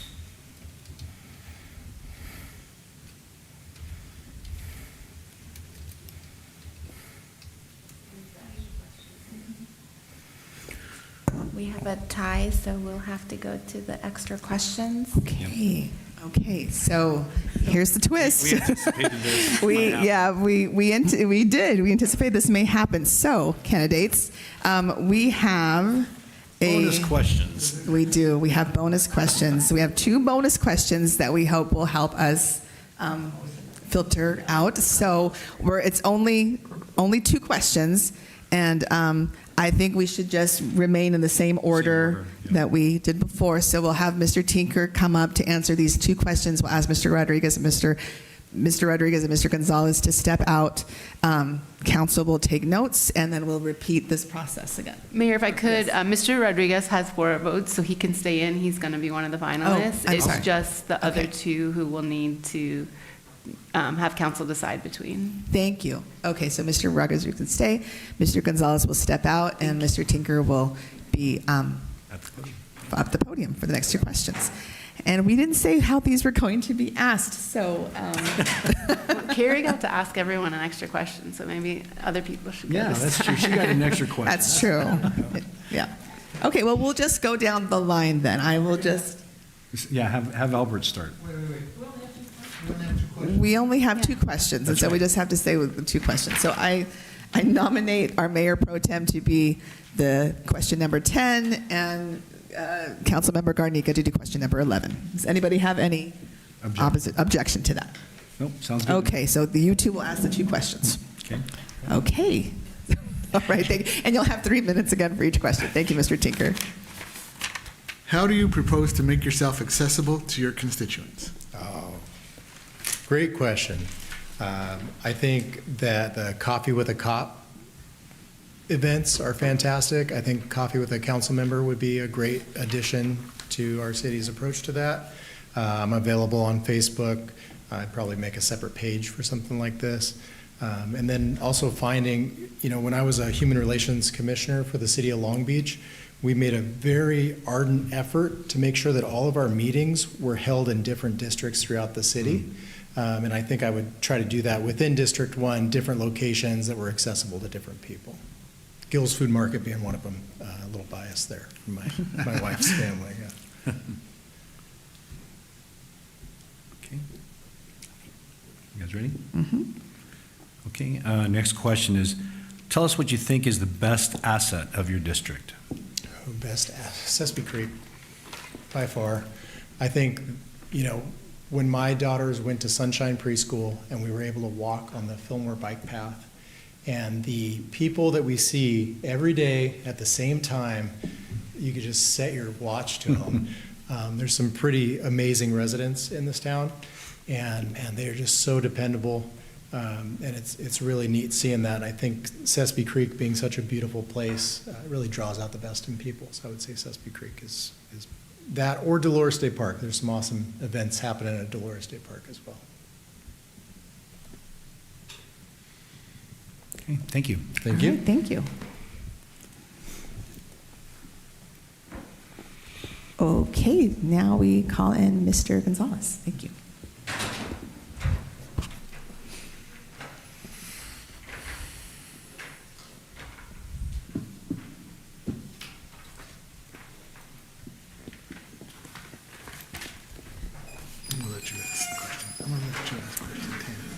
Okay, welcome back. Okay, we'll have our Mayor Pro Tem Mendez will ask the first of two questions. I'm going to let Councilmember Broggie ask that question. Oh, okay. That's fine. Turn it over. Okay, Carrie, on to question number 10. Being bossy. How do you propose to make yourself accessible to your constituents? I guess the easiest way is, provide my email, maybe create like an Instagram for folks to email me directly or to find my information. I think also having office hours, I have the privilege of working remotely, so I'm here in town all week almost, unless I have a meeting or something in another county. But other than that, it really is just making the time and the effort, right, to be available to our constituents. I've been in the other side, right, trying to schedule meetings with council members, and it's always it was always really great and interesting to be able to meet with folks, and it felt really appreciative for folks to make the time for us and for the students that we would bring to these meetings. So I think it's just being as accessible as possible, right, in my role as a council member. Okay. Thank you. Okay, thanks. Question 11, tell us what you think is the best asset of your district. Best asset of my district. I would say maybe like our convenience store. It's really close. It's the only one, right? I would say also our parks, right? The Dolores State Park is really beautiful. It's nice. It's like one of the newer parks. And I think it recently got updated. So I'm looking forward to taking my daughter there, and yeah, just the calmness, the peacefulness. I think it's definitely changed over the years. I know in the past it was considered a little bit more of, the not so great place. But yeah, just the peacefulness, yeah, just the small hometown vibe that it has. But yeah, I think it's just our parks and our what else? Yeah, I think that's pretty much it. Our little store and our little park. Okay, thank you. All right. Thank you. All right. Okay, so we are going to repeat the same procedure as earlier not with the vote with Mr. Rodriguez, but a vote for one. Am I correct? Yes, a vote for one when Jacob does the roll call out of the two. Mm-hmm. Okay. Councilmember Broggie? Mr. Tinker? Mayor Pro Tem Mendez, Daniel Gonzalez. Mayor Villasenor, Mr. Gonzalez. Councilmember Garnica. Mr. Tinker. The roll call vote is tied 2-2. I think we have to vote. Okay, right? so now we could vote for we could vote for, We could. And someone could just make a motion, because we just Yeah. are Okay. going for one, not two. Right, okay. Okay, I will entertain a motion to. entertain, What? Madam President? Oh, I'm sorry. I will I will entertain a motion then from our Did council I jump the members. gun? Yes. This is hard. Okay, I will make a motion to appoint Mr. Tinker. Okay, is there a second? Okay, seeing no second, that motion fails. I will entertain a a separate motion, a new motion. I'd like to make a motion to appoint Mr. Rodriguez. Okay, I have a motion for Mr. Rodriguez's appointment. Is there a second? I'll second. Okay, we're going to do a roll call vote. Councilmember Brogy, Mayor Pro Tem Mendez, Yes. Mayor Villasenor, Yes. Councilmember Garnica. Aye. Aye. The motion Okay. carries. Thank you. It carries. We have a 3-1 vote for the appointment of Mr. Rodriguez to City Council for this next term before the election. Congratulations, Mario. Thank you, thank you. Okay. Thank you. If it's okay, I'd like to say. Yeah, come on up to the podium. I know it wasn't in the question. Sure, you speak into the mic. I know it wasn't in the questions, but I can definitely say that what motivated me to come up here and really pull myself out of my comfort zone and my routines and everything else is because I love this town. I don't want to get all emotional, but I grew up here. I love it here. I moved out. I came back. I wanted to continue with my family. I have my beautiful wife here, and then I got my son. And I know this was the best place to raise a family. And I think you know that as well, and you know that as well, and maybe everyone in here too. And so I'm very motivated. I'm very excited. I'm very passionate of representing District 1 and everybody in here in Fillmore. So thank you so much. And thank you. Yeah. Thank you. Thank you. We welcome you. And again, a huge congratulations, Mr. Rodriguez. And thank you so much, Mr. Tinker. And thank you, Mr. Gonzalez, for stepping up. We appreciate you. And we hope that you will continue to do that in the city through volunteers, through our different commissions, boards, and just being active, because we know it showed through in the interview process of how much you care about, yes, your district, but your whole city. So thank you. Thank you for being here tonight. Thank you so much. Wonderful. Thank you, everyone. Okay.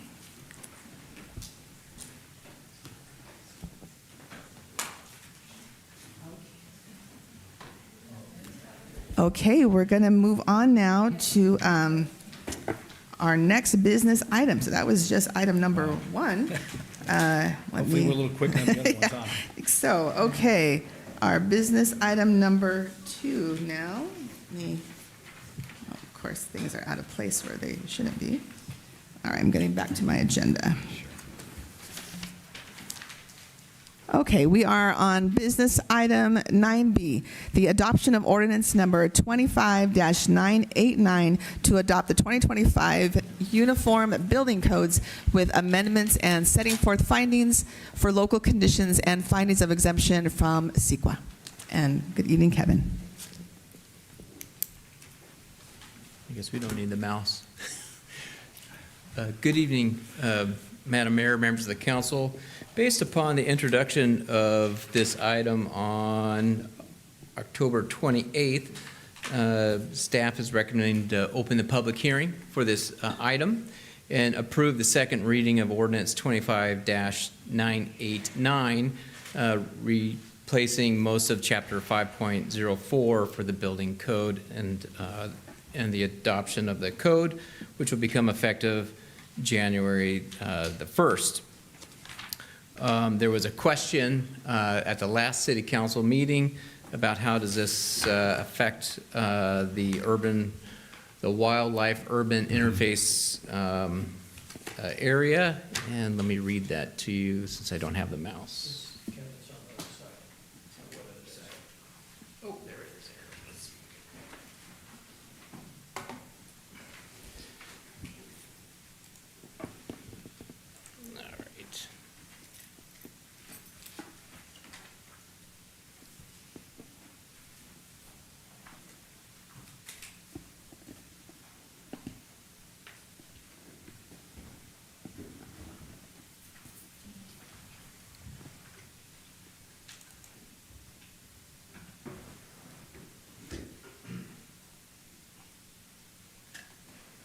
All right. Okay, before I do that, I should probably introduce Trang, who helped me with the ordinance, actually did everything on the ordinance. From Bureau Veritas, the city of Fillmore hired Bureau Veritas, our building contract, and I'll introduce Trang. You want to introduce this item?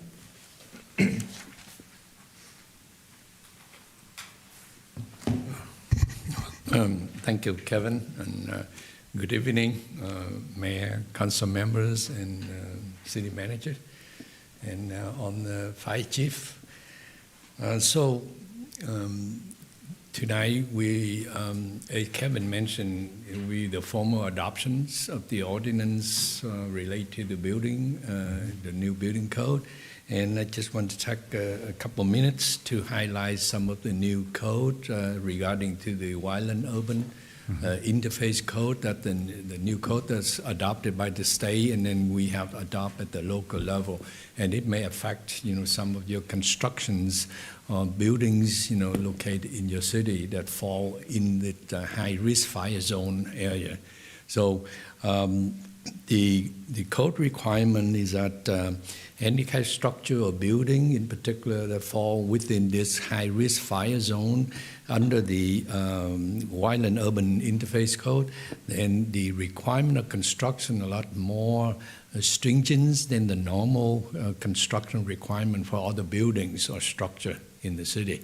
As an example, the exterior wall of the houses that fall under this area, on the exterior wall we have to be 1 hour construction per code. However, the city of your city already adopted a more restrictive requirement of 2 hour construction when the exterior wall of the building is within 5 feet to the property line.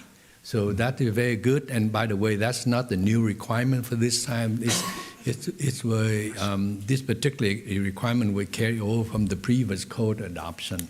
So, but it's above beyond the normal, state adoption in this case. In terms of the roofing material, all of the building structures that located in this high-risk fire zone will be under Class A fire rating, Class A fire retardant material, and that's the highest fire retardant material that in the industry. Now, if you cannot go with the Class A fire retardant material like roof tile or something, then the roof material had the metal panel roof on that. So that considered as a non-combustible material. Also, there are more stringent requirements for roof overhang, eaves, and all of that. And also, windows and door must have the fire rating accordingly, at least 20-minute rating that normally for other type construction you will not see, outside of the high-risk fire zone. Even one new requirement in this case adopted by the state that the gap between the garage door and the opening itself now in the new code, chief, there's a requirement for you have to close up that gap so then the embers and the strong wind and the heat will not go through the little gap between the garage door on that. So I just want to illustrate the point that the state came down really hard for these new requirements on that, up to many fire incidents that we had recently on that. So also they introduced some new requirement for roof deck outdoor deck on the second floor that with the non-combustible material or maybe heavy timber type construction. Okay. Can you, excuse me, question, can you give an example of material that is currently used that would now no longer be allowed for roofing material? Like you did give the example of, for example, roof tile, right? So Spanish tile, for example, but what's the asphalt roof? Is that like a composite roof? Is that currently still allowed, or? Right. The total ban of the roofing material that we have seen would be wood shingle, wood section shingle, and those type of roofing material is a no-no, for this, for the building structure located in this area. The roof tile is okay, as long as it meets the Class A5, right? I mean, Class A5 retardant material, and some wood shingle that also meet the Class A5 retardant material, then it's okay. Now, there's some wood shingle out there on asphalt shingle that only up to Class B rating, and that's not acceptable in the city. Okay, so I mentioned about deck. Out the second story, let's say, then the heavy timber construction all had to be non-combustible material. That means it may have to be steel columns, steel decking, steel joist that meet the non-combustible requirement. Now, with a wood, there had to be heavy timber, like 6x columns, and then the joist, the deck joist had to be 4x lumber. So then, the catch on a fire, or the ember, would not be able to get to those types of wood. So these are the requirements. And one thing that also new under this Wildland Urban Interface Code is that they introduce the new name, new language to it called smart landscaping or smart tree. Okay, so we're still studying what that means, smart tree. I mean, there's some recognition of a certain certification for certain plant and tree that qualify as smart planting. And believe it or not, they have to meet a certain ASTM standard for that. Now, I can tell you the non-accepted smart planting like eucalyptus, palm trees, and other will not be allowed for these type of landscaping for the area that belong to this Wildland Urban Interface Code. Okay, so it's interesting to know that, and also anything that within 30 feet of the structures that located in this kind of fire zone, then the material had to be non-combustible or brick or masonry. Like you will not see wood fences, let's say, within 30 feet of the houses or the structure, or even vinyl fences. Those are considered as it's not a fire retardant, or it's not a non-combustible material. So eventually we will see some new construction material to be introduced, for these, and it get down to the storage shed in the backyard. If it's located in this area, the storage shed have been non-combustible material. That means have been metal shed, and believe it or not, any 10 feet around the metal shed cannot have any landscaping. It has to be either bare dirt or some kind of cement or paving material that will keep the embers away from the shed. So in summary, the requirements are getting a lot tougher, at this time or this coming year on that. So I think that's just a quick summary of, all the new requirements that, you may have an interest in this. Okay. Thank you. Yes, Mr. Trang, another question. Thank you for your presentation. Do these go into effect January 1st, 2026? Yes, will be 180 days after the adoption from the state, and they adopt all of the new code here in July 1st of 2025.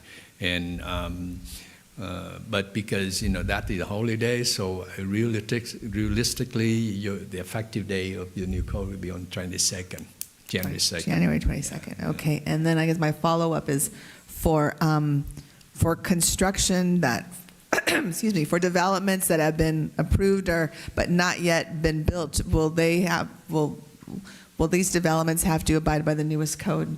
No, this is only for ones that are, bring their plan or their project to the city, thereafter after January 22nd. Okay, all right, thank you for that. January 2nd. January 2nd, I'm sorry, thank you. I think, I talked to Kevin, and it would be a good idea to publish the notice of the effective date of the new code, so then the publics and, the design professional know that maybe they can submit plan in before December 31st on that, so. Okay, all right, thank you. Thank you. Okay. All right. If there's no further questions for Mr. Trang or for Kevin, I will entertain a motion on this item.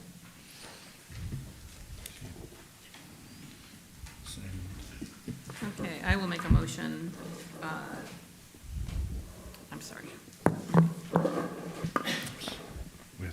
Well, actually, I'm sorry, I'm looking at this too. Yes, so I'm sorry, let me, right now, at this point in time, the city council is requested to conduct a public hearing, so I will, I'm sorry, just let me look over to. It's explaining that it's second reading this time, so we don't have to read the whole title of the ordinance when the motion is made after you have the public hearing. Okay, great, thank you. So I will open now the public hearing on this agenda item and inquire if there are any public comments.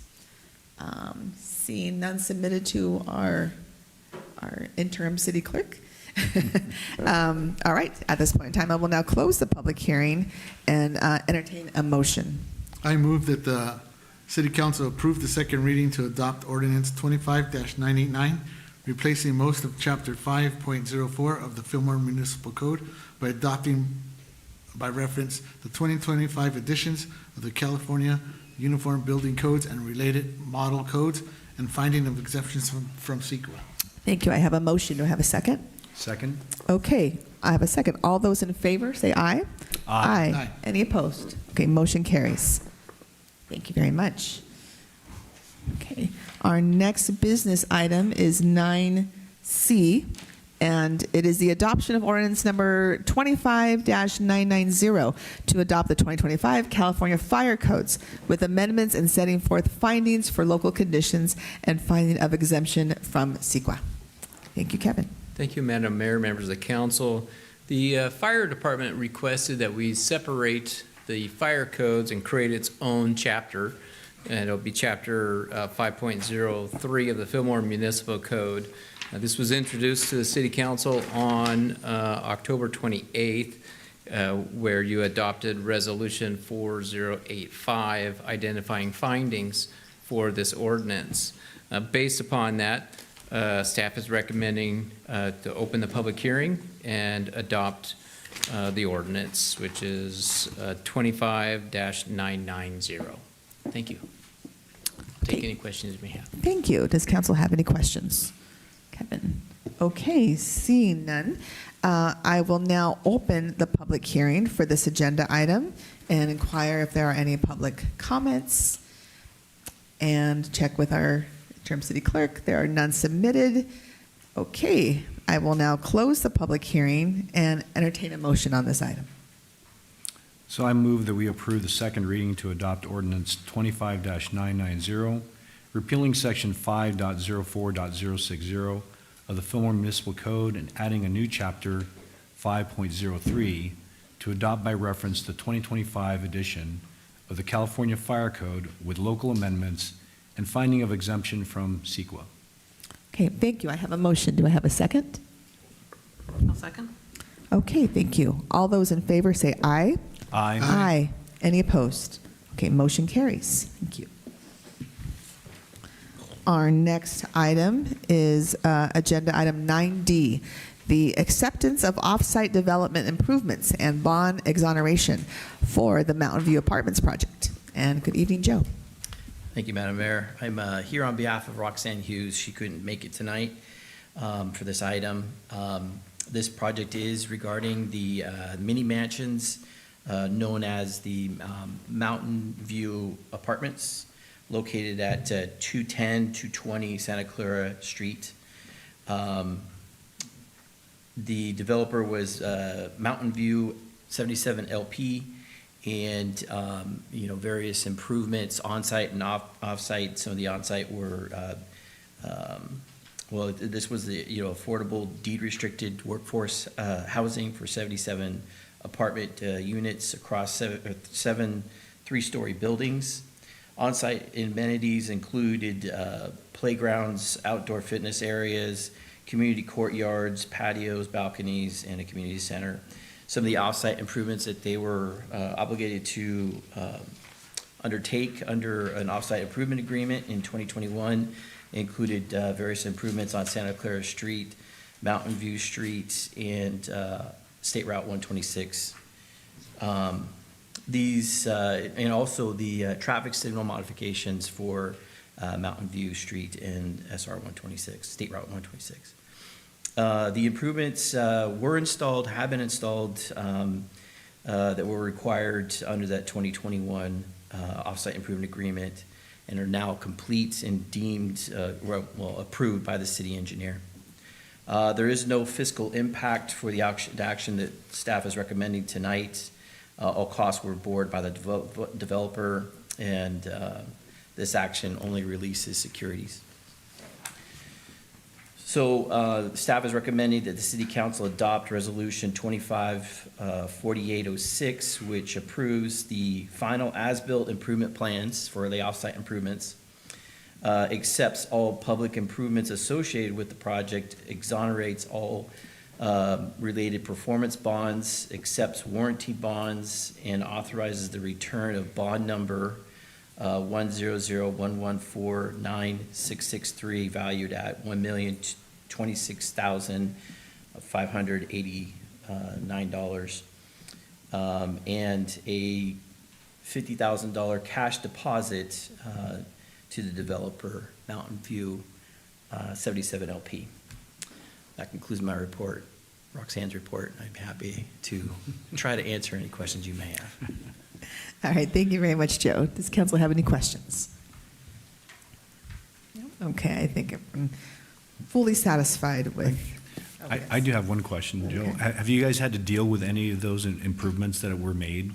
Have any, like, your staff, like, dealt with any? Because I'm sure there are, like, standpipes and other things that were put in. Have you guys had any dealings with those, like the quality of those? Problem-wise, no. Okay. There's some, a crossing among, across the 126 from the south side of the Bridges subdivision to the north side. Mm-hmm. There's been, some kind of back and forth on whether that runs across. That's something that we could not address. We tried, the developer tried, so we concluded that there was not a significant need to further that effort on trying to determine if that crossing had happened. If the crossing hadn't happened, then that could have possibly been completely outside of the realm of what they would have been responsible for under their off-site improvement agreement. Okay.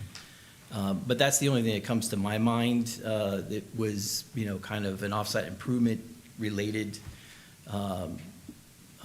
thing that we might have wanted them to do.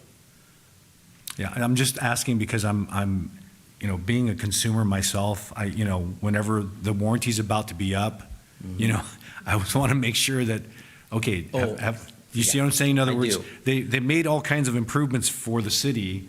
I just want to make sure that hearing from you, hey, the stuff's good, we're good to go, we're good with, the city signing off on it. From the Public Works Department and City Engineering, it's a great product out there. Okay. I think there's a lot of reasons to be happy with what we've gotten. Okay, great, thank you. Great. Yeah, no, I was just going to say, before you spoke up, I was going to say, knowing that the staff report is here and that all the different city departments have given their blessing that they are, yeah. that things are good. That reassures us. Okay, all right. If there's no more questions or comments, then I'll entertain a motion.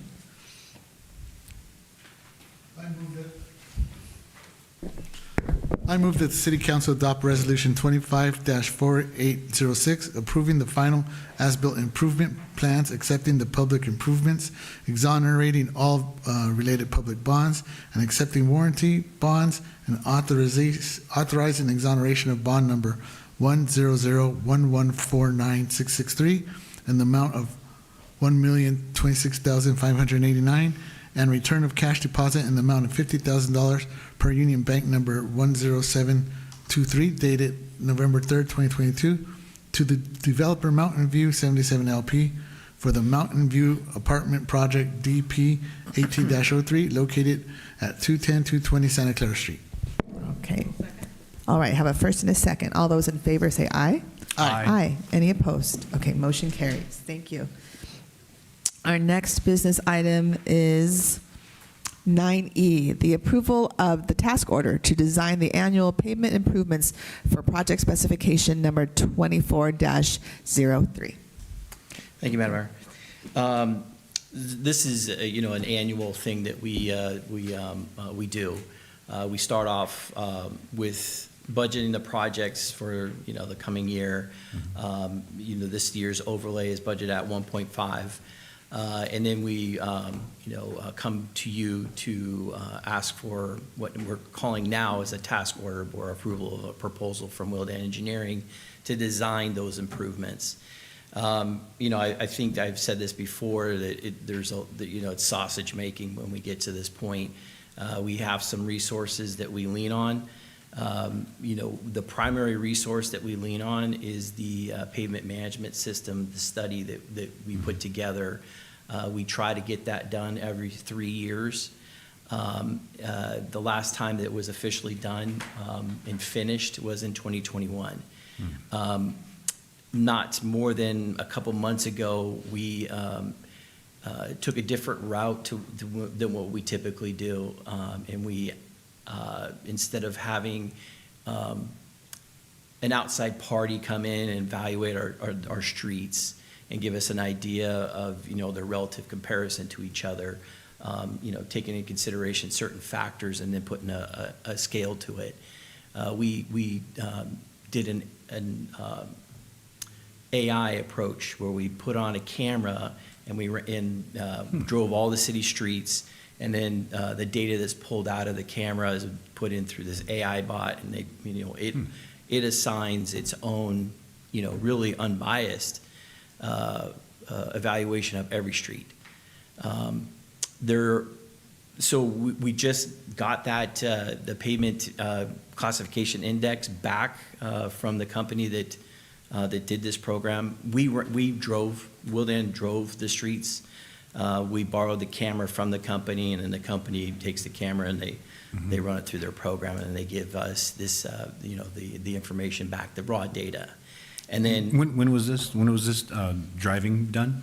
it was about a couple months ago. Okay. I don't. So it included a lot of the stuff that was already improved. Oh yes, this Okay. is the most yes. That was where I was headed with that. Yeah, this is after all of our most Toro, recent projects. Yeah. Exactly, Toro's project. That's all. Yeah. What it's not going to take into account of, and it's going to be minor, is certain potholes that we might have filled. We haven't gotten our trailer back, so we haven't made a whole lot of progress on that front. But there has been a few potholes that we've gone out and put some cold mix in as a temporary factor. It probably would skip over that. Anything that's like trenched and then backfilled, it's probably not going to pick up that. We just got the data, and we just got the map back from them today.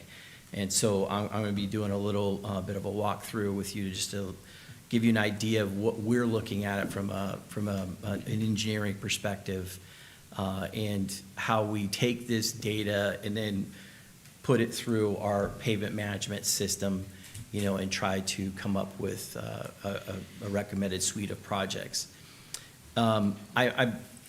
The proposal that's in front of you today assumes a suite of projects that we had based upon the 2021 PMS. There's a good chance that we'll stick with that suite of projects. In reality, we'll modify it probably a little bit, you know, because of the new data that we've gotten, because it is good and it's current. So, but anyways, what's in before you today is the proposal for Willdan Engineering, or the task order request for Willdan Engineering to start that process, to start the design process, to, you know, to figure out which streets we're going to go forward with this year. So the current proposal, based upon that 2021 study, that PMS, looks at the neighborhoods south of the 126 from B to Clearwood, B Street to Clearwood, the police department parking lot, and the two public parking lots behind, you know, that flank Central Avenue in the downtown business area. And then additional street segments throughout the city, you know, as we, as a team, determine that should move up the ladder and get addressed. This is always a balance, you know, balancing priorities, and I'll walk you through some of those, you know, how we kind of look at things from, you know, a best management perspective when it comes to our streets. And we you know, deploy, you know, a lot of different strategies, you know, in Roxanne. I gotta say that this is a function of the city engineer in almost every city. But Roxanne is particularly good at pavement management. That's her area of expertise, including development. Those are her two strong suits at Willdan Engineering. So we're in good hands with Roxanne's analysis that she'll be getting into with the design team in determining, taking that AI data, chugging it, and determining if the suite of projects that we have from the 2021 should go forward, or how we should modify it based upon the money that we have. So various you know, methods that we use, and I'll get into this, and maybe I won't get into you know, talk about it too much right now, but slurry seals, cape seals, overlay, where we're taking asphalt and putting new, you know, grinding that asphalt down and putting a new top coat on it. There's what I've just described are two different strategies. One is a maintenance perspective, and one is a rehabilitation perspective. So the rehabilitation perspective takes away a lot of our money. Those are very costly projects. Whenever we touch a street, the Department of Justice, State Department, or the Federal Department, Justice Department, requires us to address anything touching the area that we're touching to be ADA compliant. So we get into that, you know, all of our curb ramps that are on street segments that we touch, whether we're doing a maintenance or a rehabilitation, we have to upgrade those. And then we take a look at various things like the curb and gutter, cracks and that, so, you know, we do those repairs at the same time. And then tree, you know, there's a certain amount of trees that are associated with that, with the broken concrete or root balls that might come up through the asphalt, that, you know, so we'll have some kind of arborist component to all this, and tree pruning recommendations. So the design fee in Willdan's proposal is for an amount not to exceed $68,095. Again, this year's budget has 1.5 set aside for the design, the inspection, and the construction of this year's project. This is covered under the Second Amendment of the Willdan Agreement, so that we had it budgeted specifically for design, inspection, and construction management at $175. So this is already, you know, a budgeted project, but also included in the Willdan Second Amendment. So it's included in their contract already.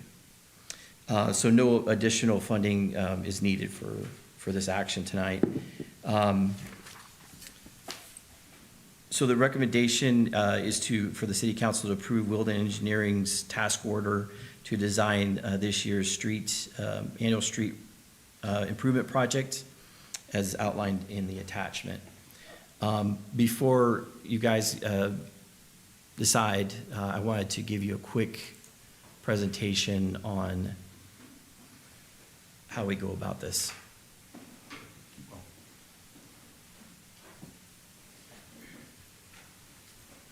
So there's nothing special here. What this is just walking you through the thought process and then showing you this picture. This is what, fresh off the press, we got this today. And the team quickly chugged the data to produce this map. And you'll see in there that there's varying, severities to each street segment. From serious, we have about 15 street segments that fall into that category of serious. That's in that brown color. Very poor, we have 68, which is, a pretty high number. And then poor, 141, so you can see that we're kind of increasing there. And in a fair condition, 210. And then green, the light green is satisfactory, and or darker green is good. So again, we have this is new to us, so we have our homework to do on and basically truthing the information in this map. What the important thing I wanted to say about this, it'll get into the other slides. It'll become a little more clear. Is in that light green, in that yellow color. Those are what we look at from a maintenance perspective. So those streets might look great, and like, why are you touching it? It's starting to become, unraveled. Mm-hmm. And if we do a very cheap and affordable treatment on that street, it's not going to fail on us in a couple of years. It's going to live, a couple, 15, 20 years. Mm-hmm. So we're extending the life. We're getting caught up on improving our overall PCI, or our index. And then the orange and red are candidates for rehabilitation. That's where we're grinding down the street and we're putting a new coat on that, a new surface on that street segment. This is what the data looks like when we look at it from a street-by-street perspective. Mm-hmm. So on the top half, it shows that's a plain view, and then below it is an aerial view. And you'll see it's kind of doesn't really show up on here, but down here is the area that's being depicted right here on the top part. I guess this is on a timer. So you'll see right here, this is picking up an area that we had dug out for like a water service and put that cool mix patch on it. There's a difference in that it's not as smooth, so it picks it up.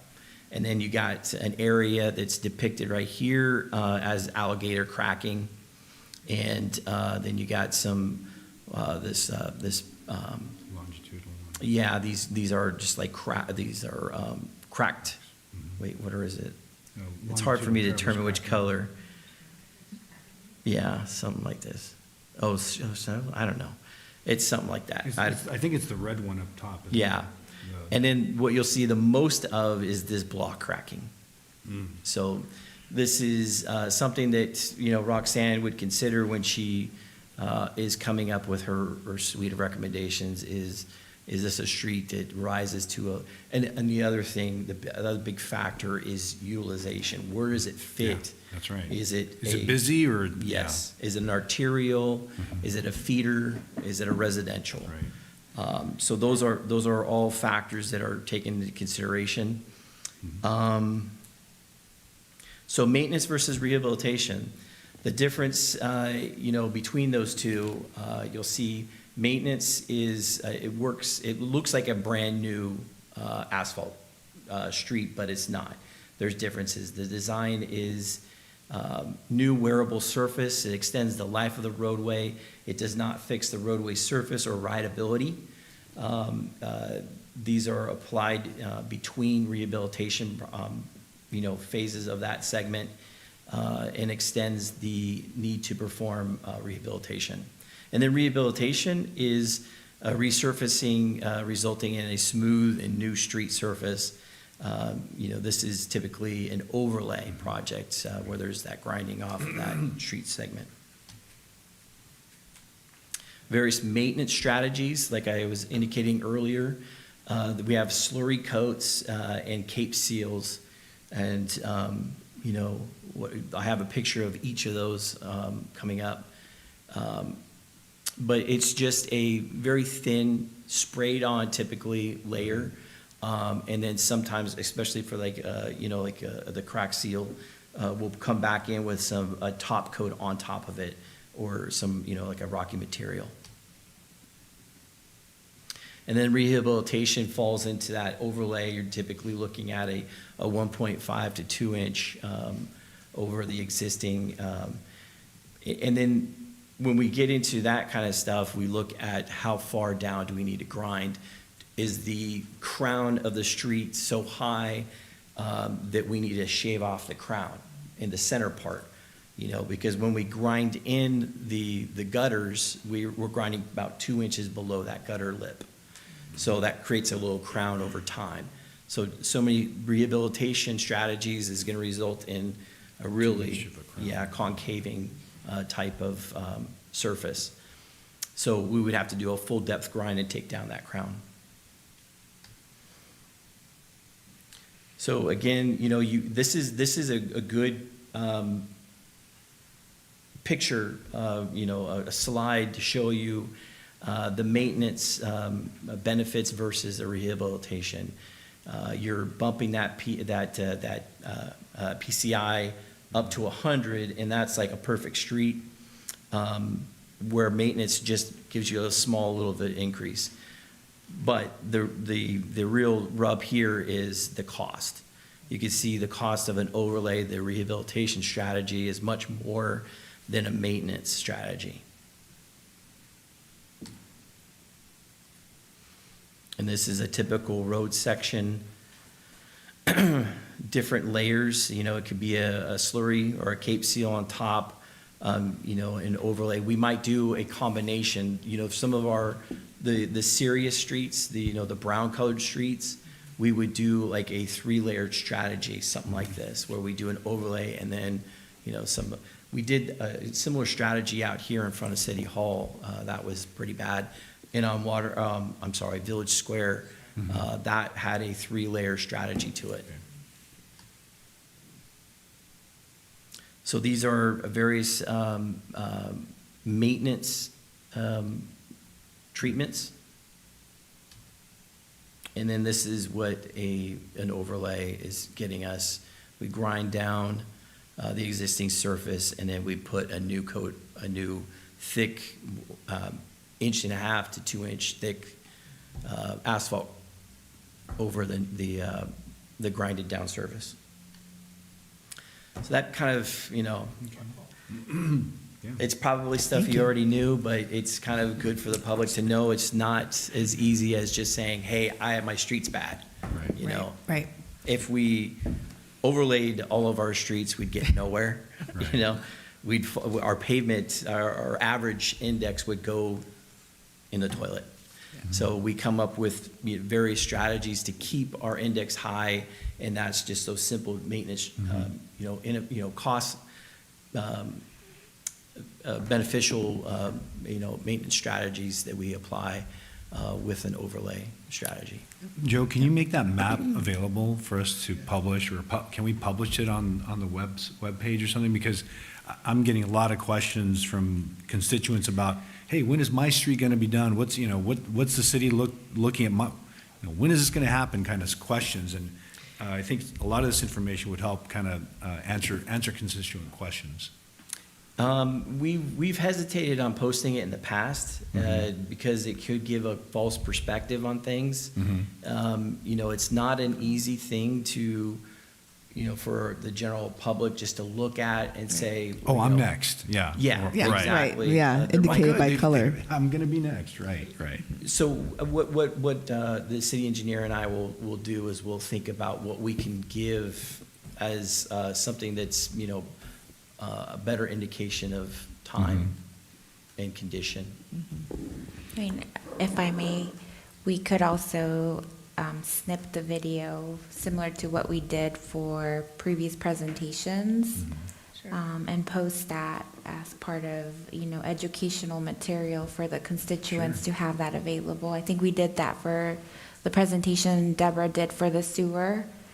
And I don't recall what the other one was, street vendors too. So we can do the same for this situation. That'd be great. I'll snip it and then we'll just share it. Okay.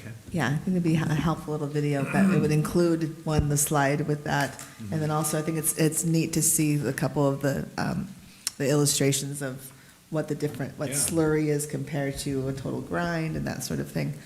Yeah, and I think it's important too to mention what you did, which was, hey, just because the color of the street isn't going to tell you what the priority is, it's also calculation of, hey, how busy is the street? What's the usage on it, right? Right. Is it a feeder? Is it a main artery? The classification, right? Yeah. Go ahead. So, I mean, I was just going to say, give us a couple months to go through that AI data, bring it into a PMS, a pavement management strategies document. It's something that's user-friendly. Okay. Yeah, well, first of all, I mean, your Great presentation, stuff, it's so simple. I mean, I'm engaged. I'm leaning forward, looking at the screen like I'm watching a movie. Anyway, but refresh my memory. I thought we did have at some point in time a priority list of homes or streets that were being done that was made available to the public. Am I just recreating it in my mind? I'm not aware of. Not aware either. This did come up in the past, in the last, I would say 5 years ago. And we hesitated on posting something at that point. Maybe I could talk to Roxanne to see what she may have posted. I don't know, Carrie, that it was a priority list of streets. I think it's just when it comes time for us to have the contract of doing it, we list, okay, Correct. this year Yeah, we're we having, definitely the do that. contract is going to do these dozen streets. Was the PMI ever published as part of one of the staff reports? I don't recall. I would have to do the research, but maybe that's what you're referencing Yeah, to? it's not worth it, I think, your time to have Okay. to do research on it, but I'm just, and Albert's agreeing with me. I think we may have included the report in, now that I'm thinking about it, right, Albert? Is that, Yes, I think those projects were completed. okay, Right. Projects on there were completed. Right. for sure. And there was never a new list that was provided. Which is why now we're taking this different approach. Yeah. But I would like, for my own benefit, to have a copy of your PowerPoint, if that's possible. Sure. So I can reanalyze it when I get home and share with my husband. Sure. Likewise, I would like a copy of that too, please. Yeah, you got it. That'd be great. Joe, I did have a question. The ones that, I think there was the black, they were not scored. Yes. Why is that? There's a couple of segments in there that we got to look at. I mean, again, we just got this today. Okay. So that that stood out to me. So a few of those areas are very explainable. They're gated communities. The responsibility of the streets are not on the city. Oh, I see. Right. But there's a few in there that should be, those are the city's responsibility. So there might have been a failure in the camera that didn't produce data that caused it to be a blacked out street. So I've talked about this with Roxanne. She and I plan on going out, taking a look at those blacked out streets and giving our own index to it. Okay. So great. do a manual evaluation, and we'll tease it back into the data set. Yeah. Yeah. Yeah, my only input in that is there was a part that was blacked out. That's definitely the high usage there at 126 and B Street. It's in I there. always bring up the 7-Eleven corner No, there. it's definitely in there. Roxanne Okay. and I have talked about it. That one, I had, last time this came up, I indicated it wasn't something that we can just easily add Right. into the existing contract because Caltrans permitting is necessary, and a couple of other things that we need to consider, like the traffic loop being so close to it. Sure. But it is in this. Got We it. talked about it. Great. Roxanne did not forget. Glad to hear. I got to mention, these slides are great. These are from Roxanne's desk, so I must give credit where credit is due. All right. Thank you. All right. If there's no further questions, I'll entertain a motion. I I move that the city council approve Wildan Engineering's proposal to design the annual street improvement project, specification number 25-03, project as detailed in the attached design task order. Thank you. Do I have a second? Oh, 2403, sorry. Okay. Thank you. Do I have a second? Yeah, second. Oh, yes. Okay, thank you. All those in favor say aye. Aye. Aye. Any opposed? Okay, motion carries. Thank you. Thank you. Okay, let's see here. We are on 9F. The approval of the appropriation and consideration of the First Amendment to construction contract with General Pump Company for urgent repairs to well number 8. Okay. What's going on, Never Joe? a dull day in water world. So all of our downpipe was installed perfectly. It was time to pull it and change it out. That was definitely apparent. Fortunately, we did not have any like damage, that growth eating through complete holes in the pipe, which would have caused damage to our lining. That was the major reason why we wanted to get in there and change that out. So we were fortunate in that regard. The bad news is we test ran it. It worked perfectly, and when we returned to continue our pump to waste cycle, the motor had a catastrophic failure in it. This is not a maintenance thing. This is just one of those things that just happened. We don't have the evaluation back from the company that's breaking it down right now to know exactly what happened. But you know, the contractor is saying it just happens. You can't predict it when it's going to happen, but it's called grenading, and that's just when all the insides just blow up. Based upon what staff heard, it didn't appear electrical in nature, and that's not what the staff had heard. That is, you'd hear arcing. It has a very distinct sound. What staff described was metal on metal and grinding. So what we think happened, and we couldn't prove it, when they pulled the pump or the motor, what we believe happened is the ball bearings dropped out of cycle and caused it to just chew everything up inside very quickly. This happened within seconds. The well shut down and caught fire. So fortunately, staff was there when it happened. When they originally kicked it on, it had shut off. I had noticed that it wasn't running, so I made calls and I said, "Why is it not running?" That's when they went out. They did inspect the area, and there was no sign that this was going to happen. It just happened. So looking back at the history, this pump has been with us or this motor has been with us for a very long time. 2020 or 2001 is about when we have records for it, but the company that's taking it apart right now identified it as a model from 1980. Okay. So it could have been a second-hand motor that was purchased and installed. So this is a classic, and this belongs in a museum or at least on standby at this point.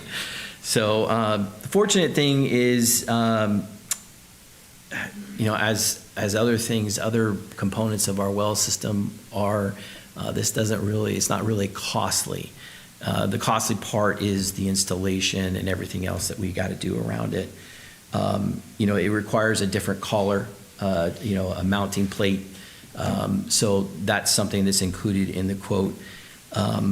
We had to move fast. This happened on Monday of last week, and staff reports were due 2 days later. Thank you to Tiffany.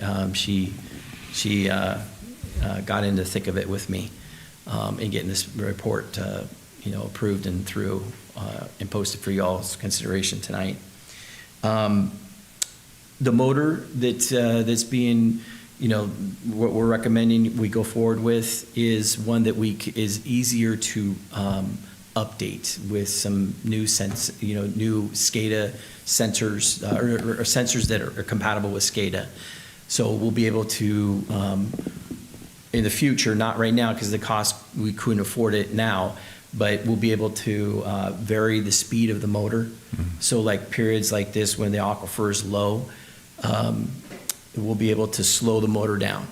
And that will help us during, manage our peak energy period, and use less energy during certain times, and then ramp it up when we can to its maximum potential, which is 1,200 gallons a minute. The other benefit from this motor is efficiency. This is newer. It's a newer motor. Newer model. It has all the efficient equipment that we would want out of it. There's a lot of benefits in getting this new motor, and then in addition, there was a little bit of money that I wanted set aside for a dynamic videoing. So what they'll do is they'll drop in a video camera while it's running. That is some valuable data that we've never been able to do because of the well head, the size of the motor and it sits on a metal frame. That is not big enough for us to fit a camera in. So with this new metal base, we'll be able to pick it up and lift it and move it over, and then we could shove a camera down in there while it's running. So that test will allow us to see possibly sources of air entrainment. We believe that there might be something in the geology that's causing some of the air entrainment, something that we've never been able to get away from. So I'm looking forward to that study that's included in here. And the motor, the more efficient motor. Staff is recommending that we move forward with this First Amendment to the general pump contract. That concludes my report. I'm happy to answer any. Okay, thank you, Joe. Do you have any questions? No? Okay, all right, seeing none, I'll entertain a motion. I move that we approve the appropriation of $54,858.34 from the Water Reserve Fund 504 to line item 453-6850-0046-645 for well number 8 pipe replacement, and that we approve a First Amendment to the construction contract with General Pump Company, the contractor, for the purchase and installation of a new motor as part of the urgent repairs to well number 8 for a total contract not to exceed amount of $217,806.34 in a form approved by the city attorney. Okay, thank you. I have a motion. Is there a second? Okay, all those in favor say aye. Aye. Any opposed? Okay, motion carries. Thank you. That was a quick First Amendment to the contract. Okay, all right. We are now on our final business item of the evening. It is the introductory report on the development impact fee, income, and expenses per Government Code Sections 66001 and 66006. And good evening, Deborah. Good evening. I don't know if I can top Joe, but I'll give it a try. So good evening, council members, Mayor Villasenor. I'm Deborah Cavaletto, Finance Director. Item 9G has staff provide a verbal preliminary review of the development impact fees, or DIF, for the fiscal year 2024-25. Staff will continue this report on the December 9th, 2025 meeting. The report will provide additional information and to request City Council to make findings required by state law to retain the unexpended DIF funds that were collected 5 years or longer. DIF provides funds to be applied to costs of new and upgrade facilities needed as a result of new development. The government section code 66,000 authorizes public agencies such as the City of Fillmore to establish and collect DIF fees. The city has 10 categories of DIFs, including city police, parks, and portable water. And we have items that are projects such as you get a new patrol car, as well as well improvements such as with well 10. Various methods are used to calculate these fees, including number of dwelling units or structures, square footage, etc. Subsections of the requirement requires public agencies to report fee information with 180 days after the end of the fiscal year. City Council will be required to make findings as listed in the upcoming staff report, allowing the city to carry forward unexpended DIF collected more than 5 years prior to the end of the fiscal year. This item meets the City Council goals in the areas of fiscal management responsibility. That's the end of my presentation. I'm ready for questions. All right, thank you. Does council have any questions? I know we're going to get more information and deeper delve at our next meeting. Yes, John? No? Okay, all right. Seeing none, I think this was just an introduction. I don't think we have a motion. Or is it a receive and file? Oh, okay, then I'll entertain a motion. I move that we receive and file this. Okay, a second. A second. Okay, all those in favor say aye. Aye. Aye. Any opposed? Okay, thank you for the information. We look forward to more. Okay. Okay, that concludes our business items. We now move on to agenda item number 10, our city manager verbal report. Thank you, Mayor. I'll be quick tonight. Just reminding the public that on November 30th, we have our tree lighting event. It will be here on Central Park starting at 5 p.m. Lots of exciting vendors, community organizations. There will be snow like last year, so we hope that everyone can partake, and it'll be a good way to start the holiday season. Also remind the council and the public that this month we only have one meeting.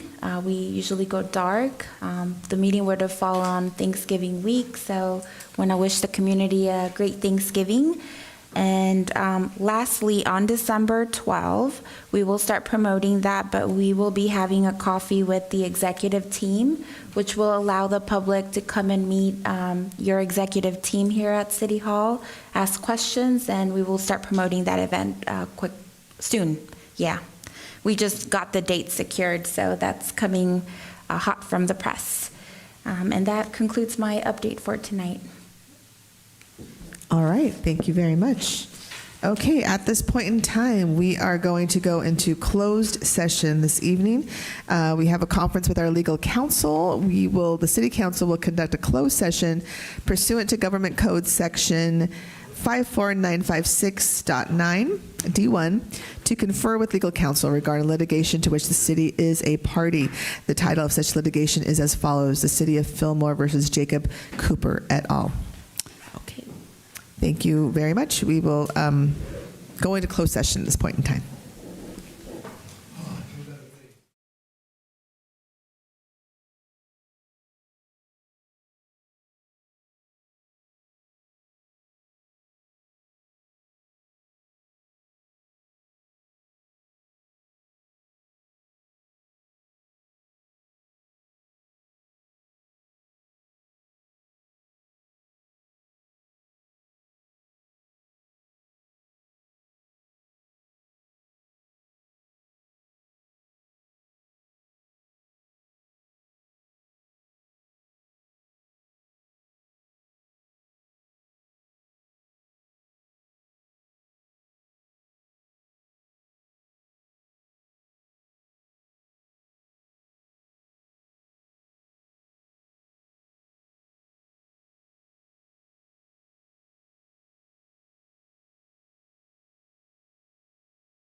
Okay, thank you. We are now back from our closed session.